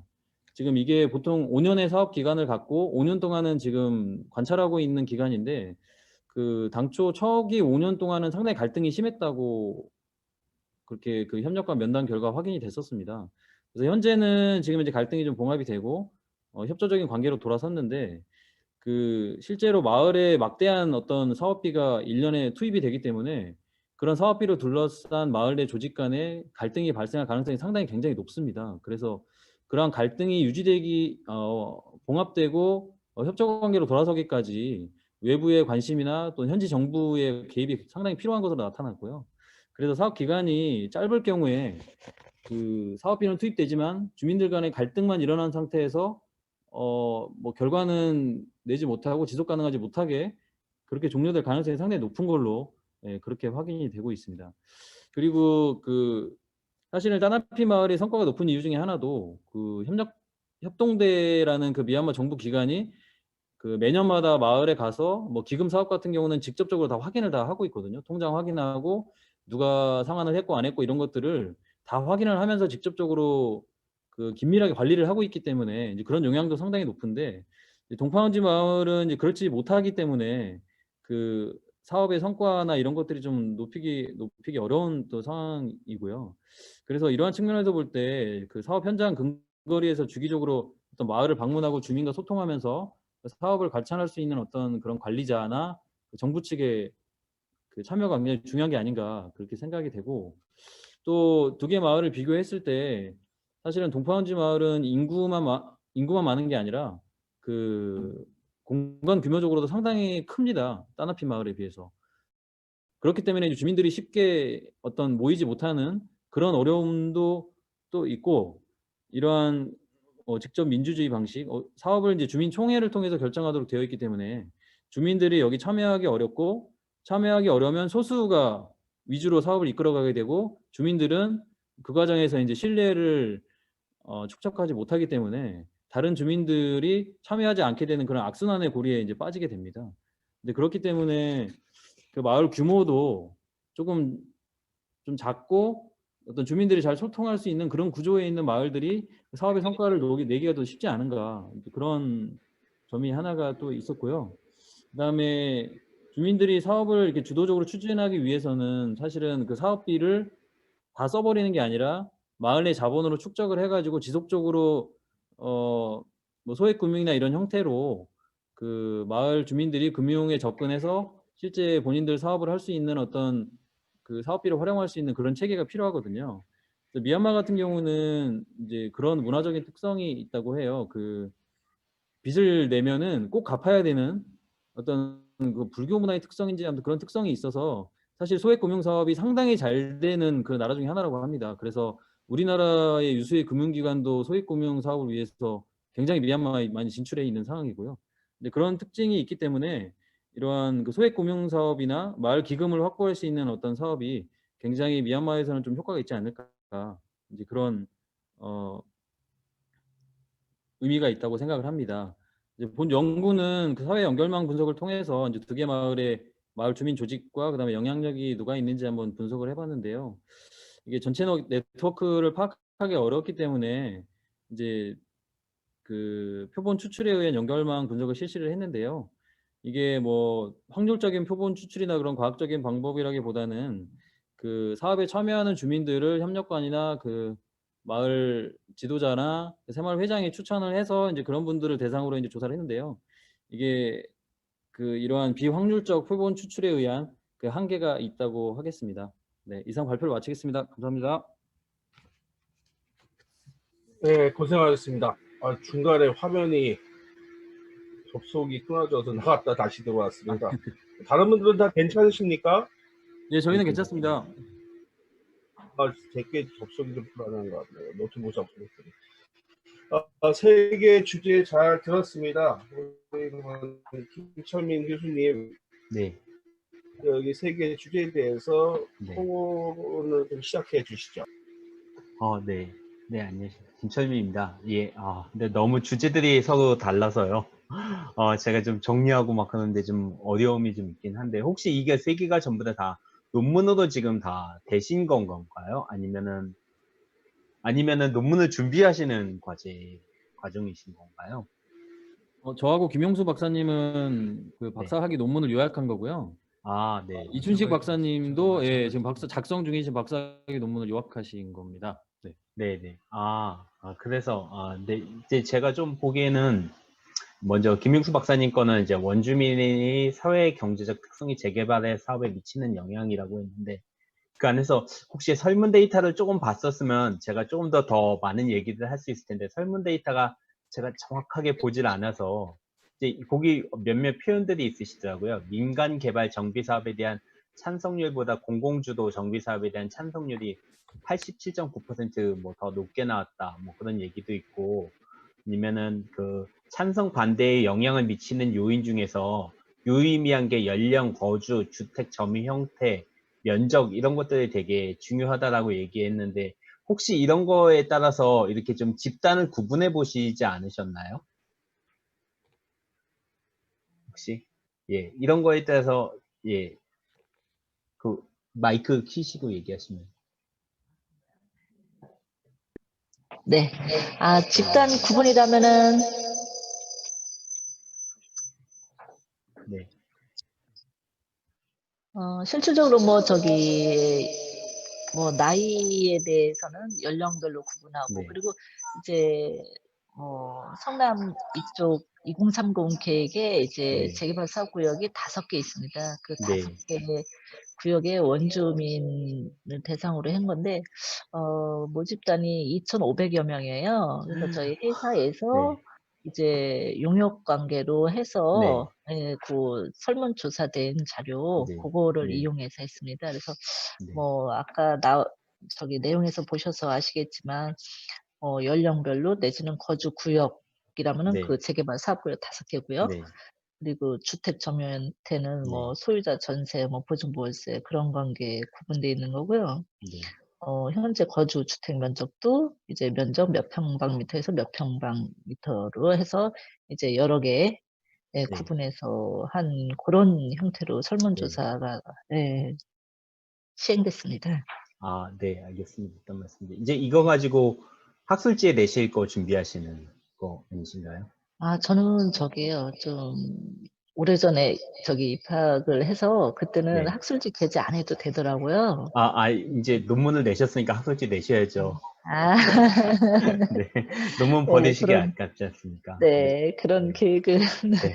아직 안 네. 해봤습니다. 한 2,500명이나 설문조사를 해놓고 이렇게 네, 네, 버리면 네, 너무 네, 아까운데.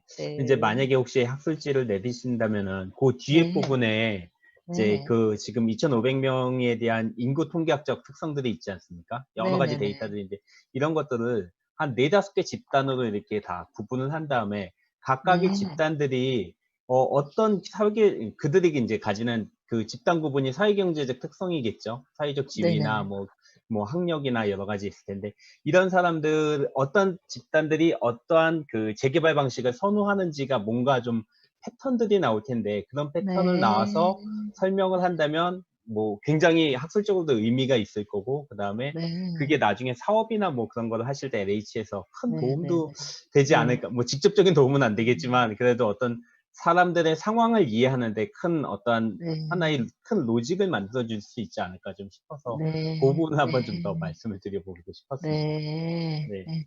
그거는 제가 이제 당초에 네. 구체적인 연구 대상에 이제 활용할 그런 필요성이 없었기 때문에 생각을 네. 못 했는데, 네. 그것도 한번 네. 챙겨보면, 네. 재밌는 결과가, 네. 있을 수도 있겠네요. 네. 네. 무엇보다도 2,500명의 설문을 네. 버리시면은 네. 안 되십니다. 네. 네, 네. 심사할 때 네. 심사위원장님께서 네. 이제 설문조사 규모가 있어가지고 네. 이제 상당한 이제 의미가 있을 것 같다 그러면서 네. 말씀을 해주시더라고요. 그래서 네. 저도 이게 이제 저희는 이제 사업을 받기 위해서 수주하기 네. 위해서 네. 그래서 이렇게 이거 용역 이제 발주를 하고 해서 한 건데, 맞아. 그냥 우리는 단순히 이제 수주하는데 이제 도움이 될까 싶어서 이렇게 네. 해본 건데, 네. 제가 이제 착안을 그래도 이거 한 거죠. 이거로 딱 해서 논문을 이렇게 하면은 이제 좀 의미가 있겠다. 이제 그 정도까지만 했지. 그 정도로 이제 어떤 이제 검증이 네. 되는 이제 그런 정도의 규모 있는 자료라는 생각을 사실 처음에 시작할 때는 못 했거든요. 네. 그래서, 네. 교수님께서 2,500명이면 혹시 거의 그렇게 빅데이터 보시네요. 수준에 네, 가까우시니까 네, 네, 뭔가 이거를 일반화된 규칙을 만들어낼 수 있을 것 같거든요. 그래서 네, 네, 혹시 직접 안 하시더라도 바쁘시면 못 네, 하시더라도 같이 하고 있는 학생들이나 뭐 하면은 네, 굉장히 좋은 자료들이 전 될 수 있을 것 같아서 그 부분들을 한번 네, 네, 박사님한테 좀 말씀을 드리고 싶었습니다. 네, 네, 네, 네. 네, 저도 감사합니다. 이걸 향후에 좀 발전시켜서 이렇게 하면 저한테도 네, 도움이 많이 되겠다는 생각을 네, 확실히 하게 되네요. 네, 네, 네, 감사합니다. 감사합니다. 네. 네, 그 두 번째 이춘식 박사님 거는 이게 얼마 전에 저희 그 학생들도 한 명이 가평에 있는 새마을금고에 취직이 됐다고 인사 와가지고 그러냐고 되게 반갑다라고 이제 얘기를 해서 새마을금고 나왔을 때 되게 재밌게 봤었었는데요. 이제 조금 저도 이제 좀 의문인 부분이 몇 가지가 좀 있어서요. 지금은 점포는 줄었는데 이거 자체가 지금 현재 행정감독이 어떤 정책 변화가 공간적 변화를 유발했고 그에 따라서 자산 및 금고 수가 크게 변화되었다라고 말씀을 하시지 않습니까? 네, 네. 이 패턴이신 거죠. 그러면 저는 이제 규제 목적과 규제 수단에 따라서 방향에 따라서 어떻게 뭔가 프레임이 바뀌어야 된다라는 이제 좀 그런 관점을 봤었거든요. 그래서 그런 관점에서 시중은행 대비, 그러니까 점포는 줄었는데 자산은 늘었다라는 관점에서 시중은행도 역시 비슷한 패턴을 보이지 않을까 싶는데 혹시 그런 차이가 있을까요? 지금 그 시점 사이에 금고수 통계가 좀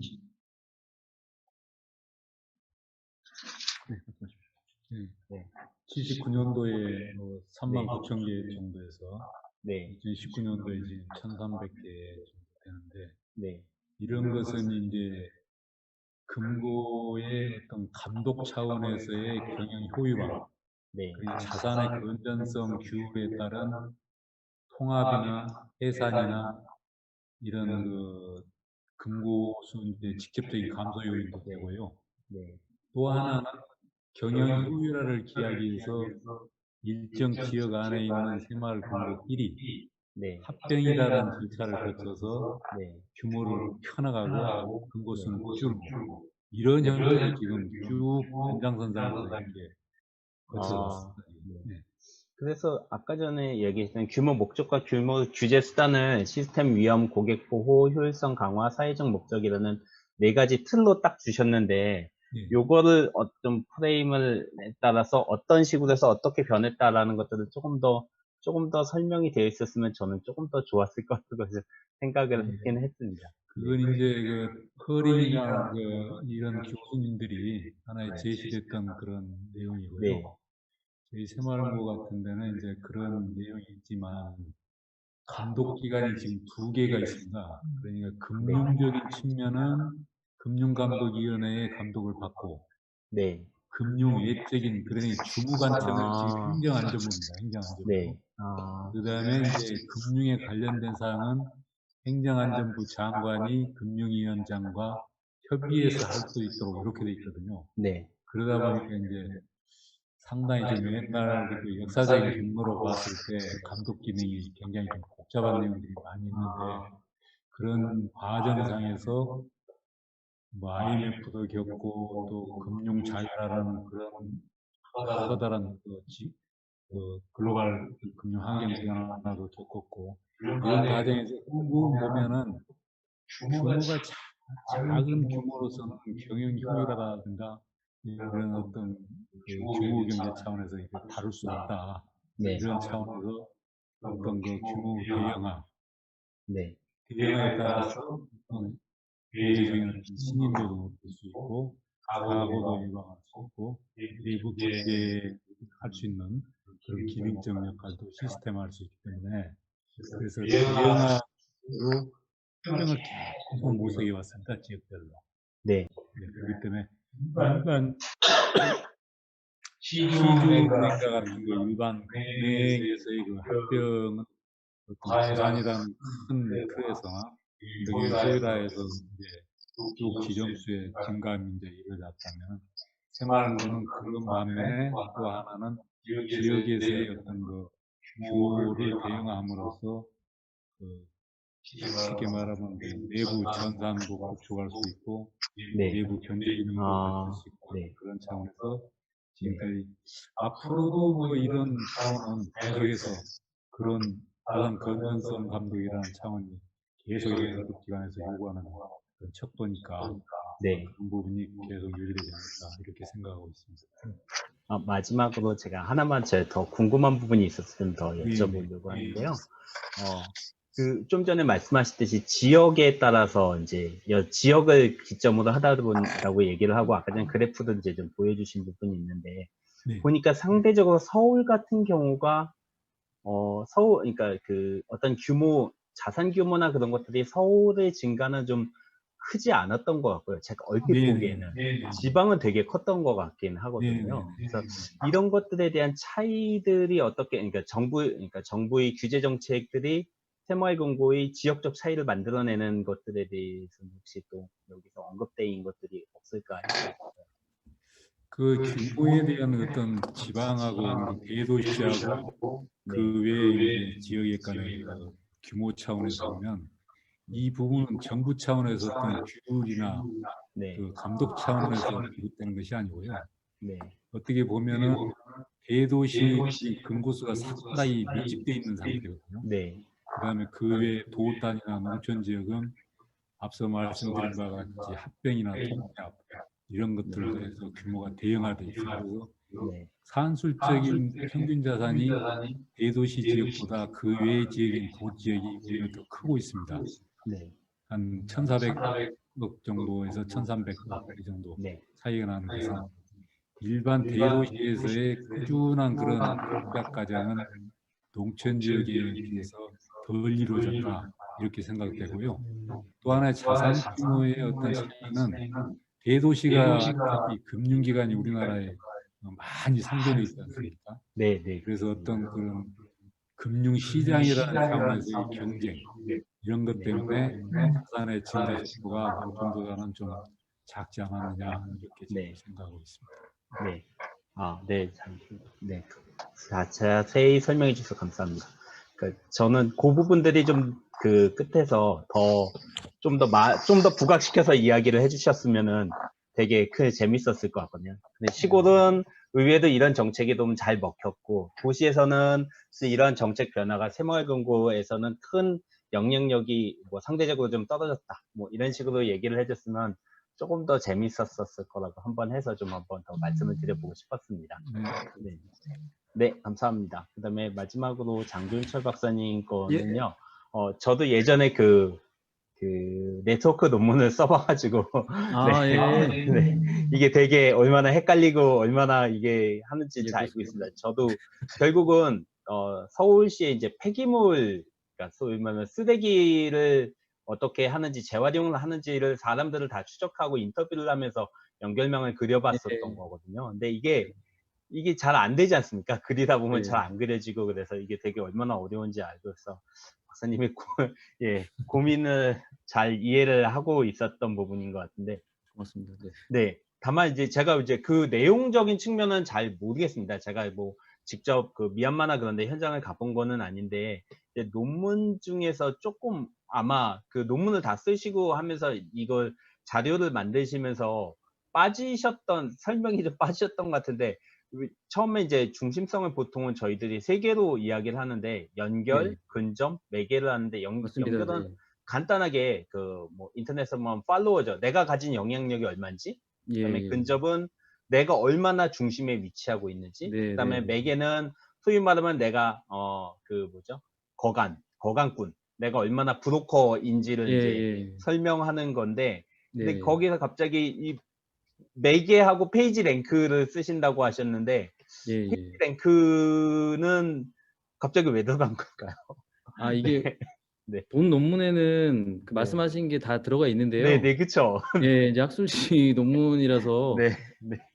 그게 다 빠져 하니까 이게 있습니다. 너무 양이 많아가지고 제가 이제 네. 고르다 보니까 이렇게 됐는데요. 이제 매개 중심성은 말씀하셨다시피 이제 그 브로커 역할을 하는 거라 굉장히 중요하기 때문에 이제 들어간 네, 거고 네. 이제 연결 중심성이나 이제 그런 중심성은 그 여러 가지가 있더라고요. 이제 위세 중심성도 있고 그다음에 네. 페이지 랭크 네. 여기도 있는데 네. 이제 페이지 랭크는 이제 사실은 이제 그 연결 중심성은 이제 단순히 내가 얼마나 연결돼 있느냐가 상당히 중요한 거고, 네.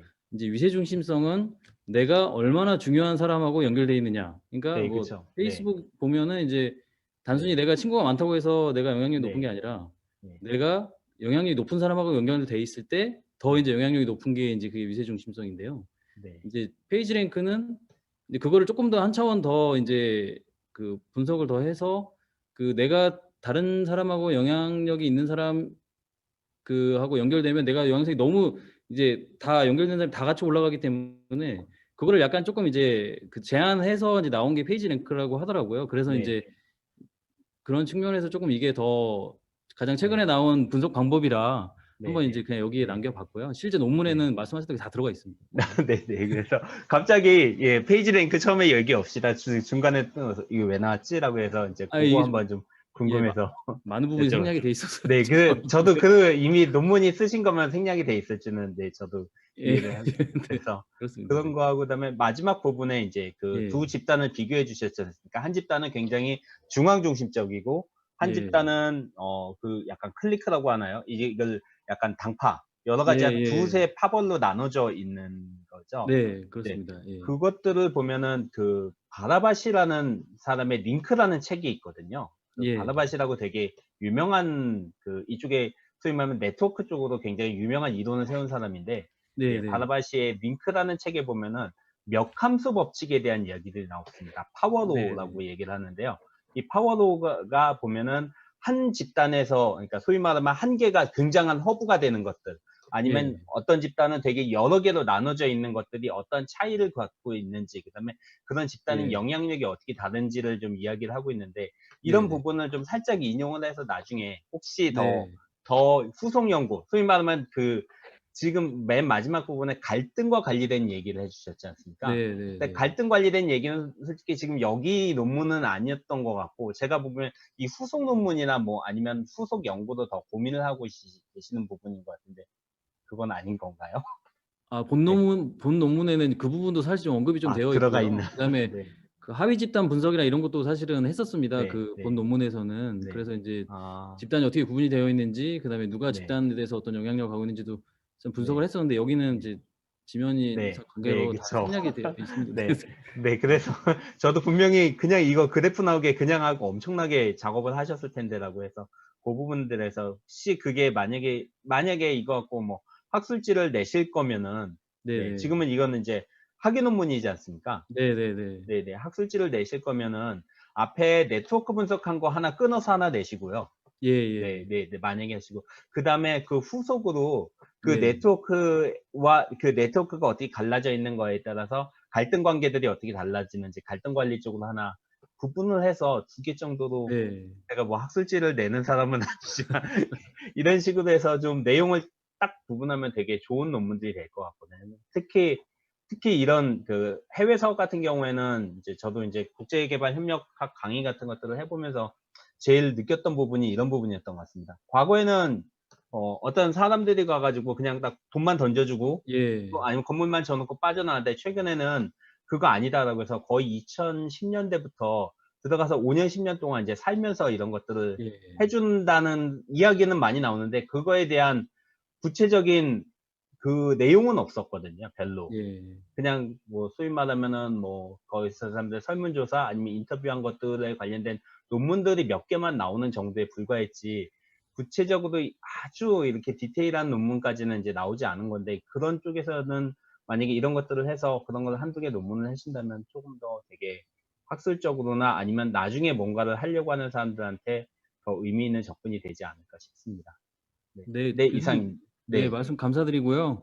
말씀 네, 주신 내용대로 제가 좀 더 연구를 진행하고 그렇게 네, 해보도록 하겠습니다. 그리고 실제 이제 네, 이거는 미얀마 사례만 이렇게 되어 있는데요. 제가 다른 나라들도 한번 좀 그 조사를 더 해보려고 그래요. 네, 라오스라든지 아니면 네, 중남미 쪽이나 이렇게 좀 지역별로 나눠서 제가 네, 추후에도 좀 연구를 진행해 보려고 하거든요. 그래서 네, 말씀 주신 사항 잘 반영해서 제가 네. 열심히 해보도록 하겠습니다. 고맙습니다. 특히 꼭 저한테도 되게 도움이 되는 게 그 국제기반협력 대부분의 연구가 정량 논문은 되게 없거든요. 예. 대부분 다 사업 프로젝트에 대한 정성 논문들이 되게 많은데 예. 이런 쪽으로 한다면 정량 논문으로서의 계속 그 어떤 데이터들을 쌓아나가는 거니까 정말 저는 좋은 접근이라고 생각을 합니다. 네, 이상입니다. 감사합니다. 네, 교수님. 네, 예, 고생하셨습니다. 마무리됐습니다. 네. 우리 김철민 박사님, 네, 좋은 토론 해주셨고요. 답변 상당히 잘 됐습니다. 저도 어차피 토론자가 하나라 저도 세 분한테 원고를 듣다가 좀 궁금한 점이 있어서 좀, 시간도 있으니까 좀 여쭤볼까 합니다. 그 김용수 박사님 먼저 질문 드릴게요. 네. 저도 젠트리피케이션으로 제가 한번 논문도 내고 아, 냈었는데 그러셨군요. 그 논문을 쓰실 때 네.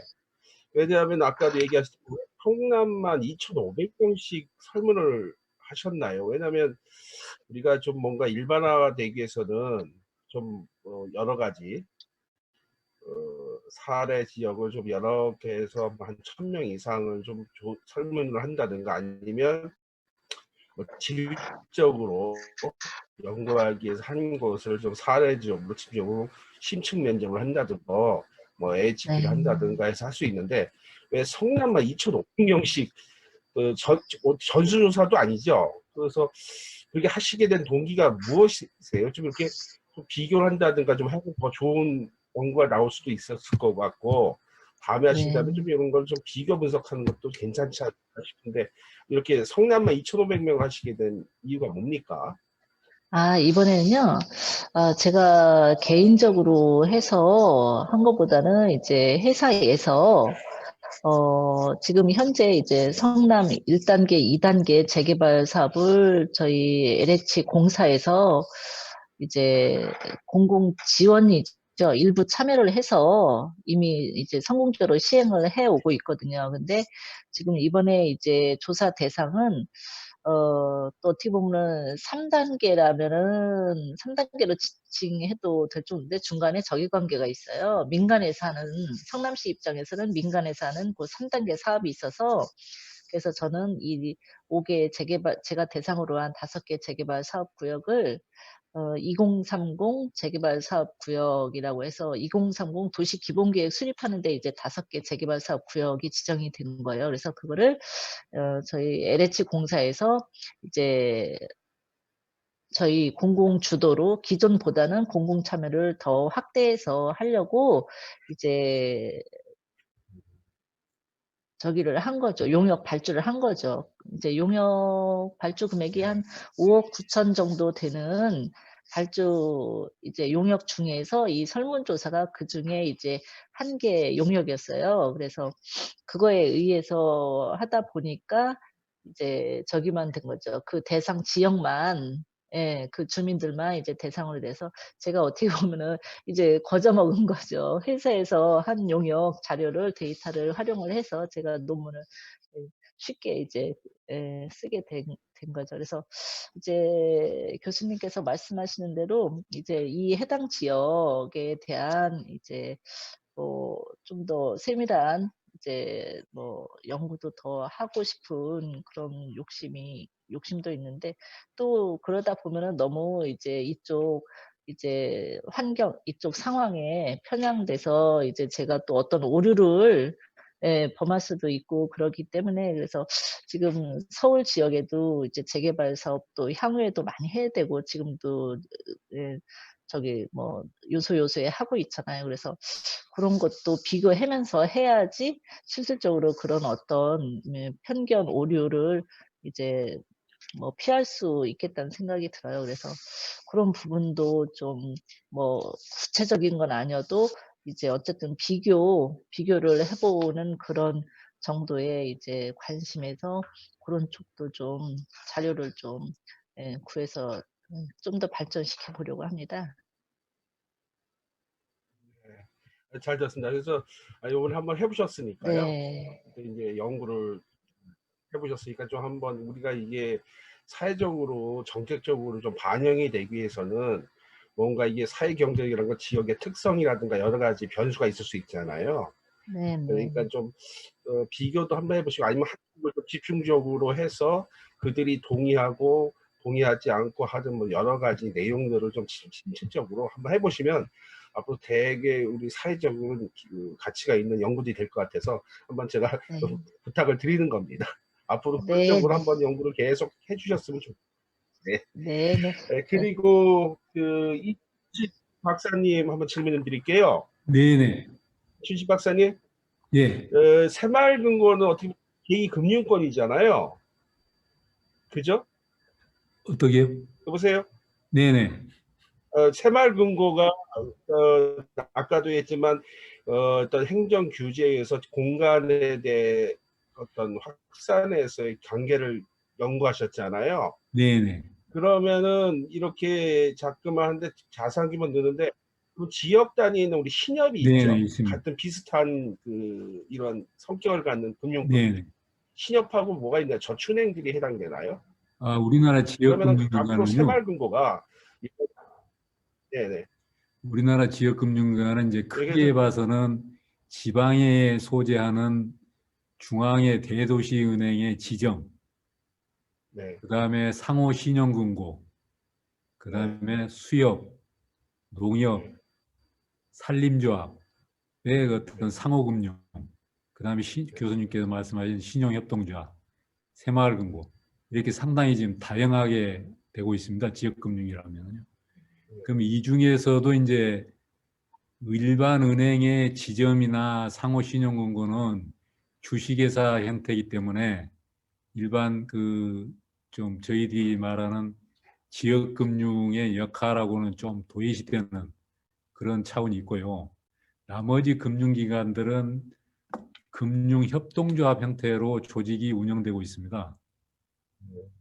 예, 그렇기 때문에 그 지역적인 그 과거에는 이런 지역 단위 자체를 공동 유대권이라는 형식으로 운영이 되어 오다가 이제 한 90년도쯤에서는 이 용어 자체가 업무구역이라는 단위로 이렇게 좀 바뀝니다.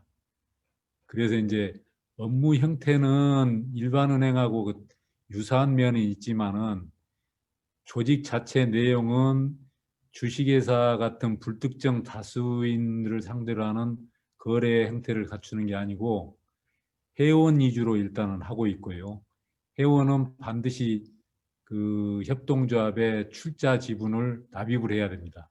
그런 형태로 지금 운영하고 있기 때문에 좀 차이가 좀 있습니다.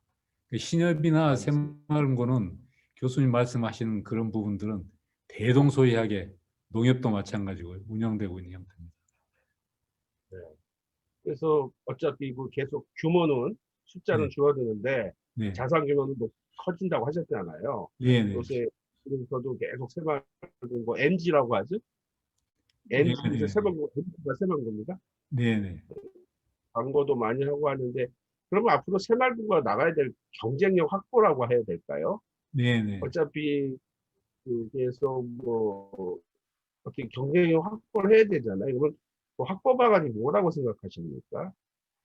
그래서 지금 그 저희 새마을금고뿐만이 아니고 협동조합권이 지금 좀 고민을 해야 되는 그런 부분이 보세요. 네네. 협동조합권이 고민을 하는 그런 부분이 아닌가 싶습니다. 지금 앞서 제가 설명드렸듯이 이 공간적인 내용으로만 보면은 지역이 한정되어 있기 때문에 한계성이 있고요. 그 다음에 이제 과거서부터 보면은 공간이 그 지방 기초자치단체 단위로까지 확장이 된 상태에서 협동조합의 공동체적인 인적 결합 그런 내용들이 역설적으로는 또 오히려 더 이렇게 좀 약화되는 그런 형태가 지금 보여지고 있기 때문에 좀 그런 문제점이 있고요. 또 하나는 인적 결합 자체라고 하는데 기초자치단체 해도 지금 그 성남시만 봐도 한 80만 이상 되는데 이 주민들 상태로 영업을 하다 보면은 과연 공동체로서의 주민들 간의 어떤 협동 간의 그 인적 결합체라는 그런 기능 자체가 유효하게 할 수 있을 것인지 뭐 이런 부분을 어떤 하나의 정체성 문제에 따른 그런 문제점이 하나 있고요.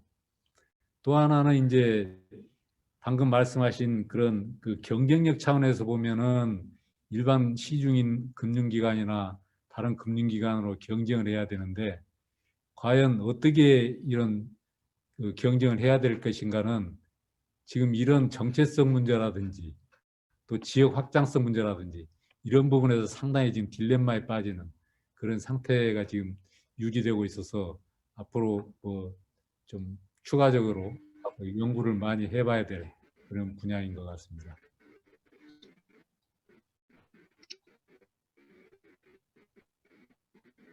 연결 상태가 좀 그렇지 않으신 것 같습니다. 교수님께서.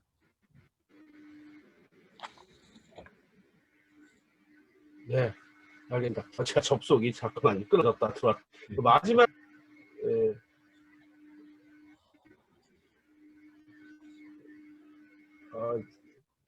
인터넷 연결이 예, 연결이 고르지 못하신 것 같습니다. 네, 제가 이게 노트북으로 접속을 하니까 연결 인터넷이 잠깐만 끊기나 봅니다. 제가 이게 잘 들리시나요? 예, 잘 예, 들립니다. 들립니다. 제게 이게 마지막 질문 하나 드릴게요. 그 장수철 예. 박사님, 그 미얀마의 두 사례 지역에 제가 예. 중요한 거는 그 사업의 규모와 내용에 따라서 예. 어떤 거기 그 사업의 어떤 확산성이라든가 네트워크 구조가 틀릴 것 같은데 아까 그 어떤 사업과 어떤 규모의 사업들이었나요? 그걸 좀 잠깐 전제를 좀 얘기해 주셔야지 전체적으로 그 지역을 이해하고 네트워크가 예. 어떻게 형성되는지 알 수 있는데 그게 설명이 예, 사업 간단히 규모는 설명을 좀 해주시죠. 어떤 사업이었고. 네, 사업 규모는 이제 뭐 사업의 종류 먼저 말씀드리면 이제 그 환경 개선 사업하고 이제 대체로 소득 증대 사업 두 가지로 구분이 되는데요. 환경 개선 사업 같은 경우는 이제 도로 포장이라든지 마을 회관 건립, 그다음에 뭐 소교량 건설이라든지 뭐 이런 류의 사업이 주로 진행이 되고요. 그다음에 소득 사업 같은 경우는 이제 벼농사라든지 그다음에 양돈, 양계, 가축 그 사육하는 부분, 그다음에 소액 금융이나 뭐 돗자리 제작과 같은 그 마을에서 나는 특산품을 이용한 그런 소득 증대 사업 정도가 5년 동안 진행이 됐었습니다. 그리고 5년 동안 투입된 사업비는 전체적으로는 한 한국 돈으로 한 6억 정도 되는 것으로 확인이 되고 있고요. 보통 마을당 한 1년에 한 2천에서 3천만 원 사이의 금액이 지원이 됩니다. 그러면 그 금액을 가지고 주민들이 이제 사업을 하거나 이렇게 하고요. 예, 그렇게 해서 소수익이 생기면 이제 마을 기금으로 이제 적립하면서 마을 기금을 확대해 나가기도 하는 그런 형태로 추진을 하고 있습니다. 그러면 그 사업들을 어떤 우리가 좀 계획을 해서 사업이 들어가는 건가요? 아니면 주민 스스로 그 사업들을 우선순위를 정해서 사업을 자기 주도적으로 하는 스타일로 전개된 건가요? 어떤 형태였나요? 사업 전개가. 사업의 선정 같은 경우는 전적으로 주민들이 주민총회를 통해서 자기들이 스스로 결정을 하게 하고 있고요. 이제 사업기관에서는 이제 단순한 어떤 물품의 구입이라든지 뭐 기자재 구입이라든지 이런 것들을 제외하고는 주민들이 이렇게 모여서 함께 할 수 있는 협동사업의 형태는 대부분 하도록 그렇게 하고 있습니다. 그래서 기본적으로 주민들이 총회를 통해서 사업을 결정한다고 보시면 되고요. 그 사업들도 주민들이 직접 다 어떤 외부의 지원, 도움이나 어떤 뭐 기술적 지원은 가끔 일부 받기는 합니다만은 기본적으로는 주민들이 다 직접 하는 거라고 생각하시면 되겠습니다.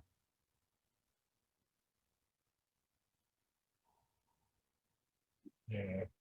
네. 어떤 답변 잘 들었습니다. 우리 김철민 교수님 더 추가 질문 없으시죠? 네, 네, 없습니다. 예.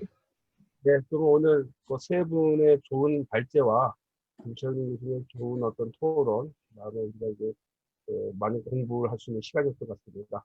이제 저희 섹션이 뭐 이제 다 이제 마쳐야 될 시간 같은데 마지막으로 뭐 한마디씩 하시고 이제 우리 나가기로 하시죠. 먼저 우리 발제해 주신 김영수 박사님도 한 말씀 해주시고 네, 종료하도록 하겠습니다. 네. 네. 그럼 두 분 교수님도 지역개발학회 회원님이신 건가요? 그 파악이 안 돼서. 네. 아, 네. 네, 네, 그렇습니다. 네네네. 예.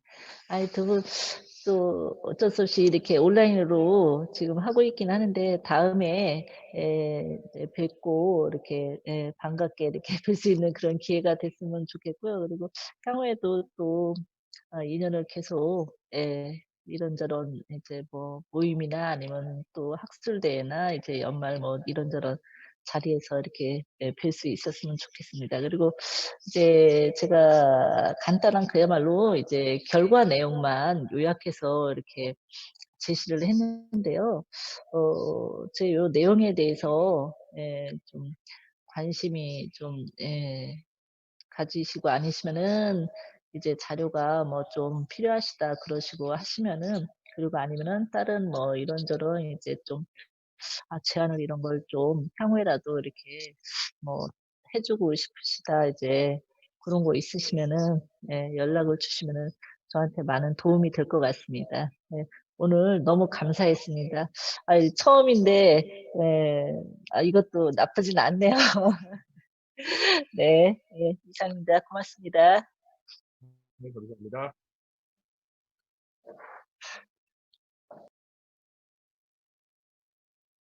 자, 우리 이춘식 박사님, 네, 이런 자리를 마련해 주신 이제 회장님이나 학회 관계자분들께 먼저 감사를 드리고요.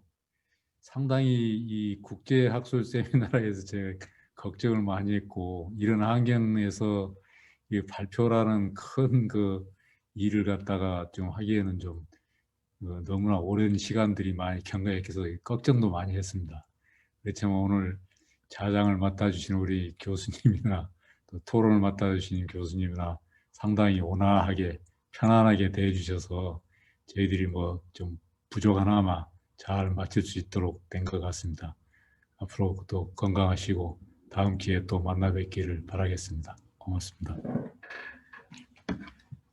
네, 감사합니다. 네, 마지막으로 우리 정유철 박사님. 예. 제가 예전에 학회 지역개발학회 사무국에서 잠깐 일한 적이 있었어가지고 그 교수님들 성함은 제가 많이 보고 듣고 했었습니다. 근데 이렇게 실제로 뵈니까 좀 반갑고요. 앞으로도 학술대회에 있으면 적극적으로 참여해서 또 나중에는 직접 만나 뵙고 이렇게 같이 얘기 나눌 수 있는 그런 자리가 됐으면 좋겠습니다. 오늘 주신 말씀들 정말 감사드리고요. 향후 연구하는 데 크게 참고해서 그렇게 하도록 하겠습니다. 오늘 수고 많으셨습니다. 감사합니다. 네, 감사합니다. 네, 마지막으로 감사합니다. 우리 김철민 교수님. 네. 마지막 말씀. 네, 저 오늘 뜻하지 않게 되게 재밌는 논문들을 읽게 돼서 저도 정말 좋았습니다. 워낙 여러 방면의 논문이어서 좀 하면서 좀 진땀을 흘렸지만 그래도 정말 재밌었던 것 같고요. 마지막으로 이제 김용수 박사님한테 조금 더, 만약에 이거를 논문을 직접 안 쓰실 거면은 LH 조직 내에 저도 작년에 했지만 컴파스라는 그 빅데이터 분석 플랫폼이 있거든요. 거기에다 데이터를 제공해 주면은 여기에서 이제 대학생들이 분석을 할 수 있도록 로 데이터를 제공해주고 경진대회 같은 것들을 합니다. 그래서 거기서 뭐 설문조사한 자료 중에서 개인정보는 지우고 그 외에 대한 쓸만한 자료를 가지고 이런 것들을 올리면은 재밌는 애들이 이 분석, 저도 작년에 해서 저는 뭐 장려상밖에 못 받았지만 하다 보면 되게 기발한 아이디어들이 되게 많이 나옵니다. 그래서 그런 방법들도 2,500개의 데이터면 저도 충분히 의미가 있다고 생각을 해서 한번 그런 방법을 한번 고려해 보셨으면 어떠실까 해서 한번 더 말씀드리겠습니다. 네, 이상입니다.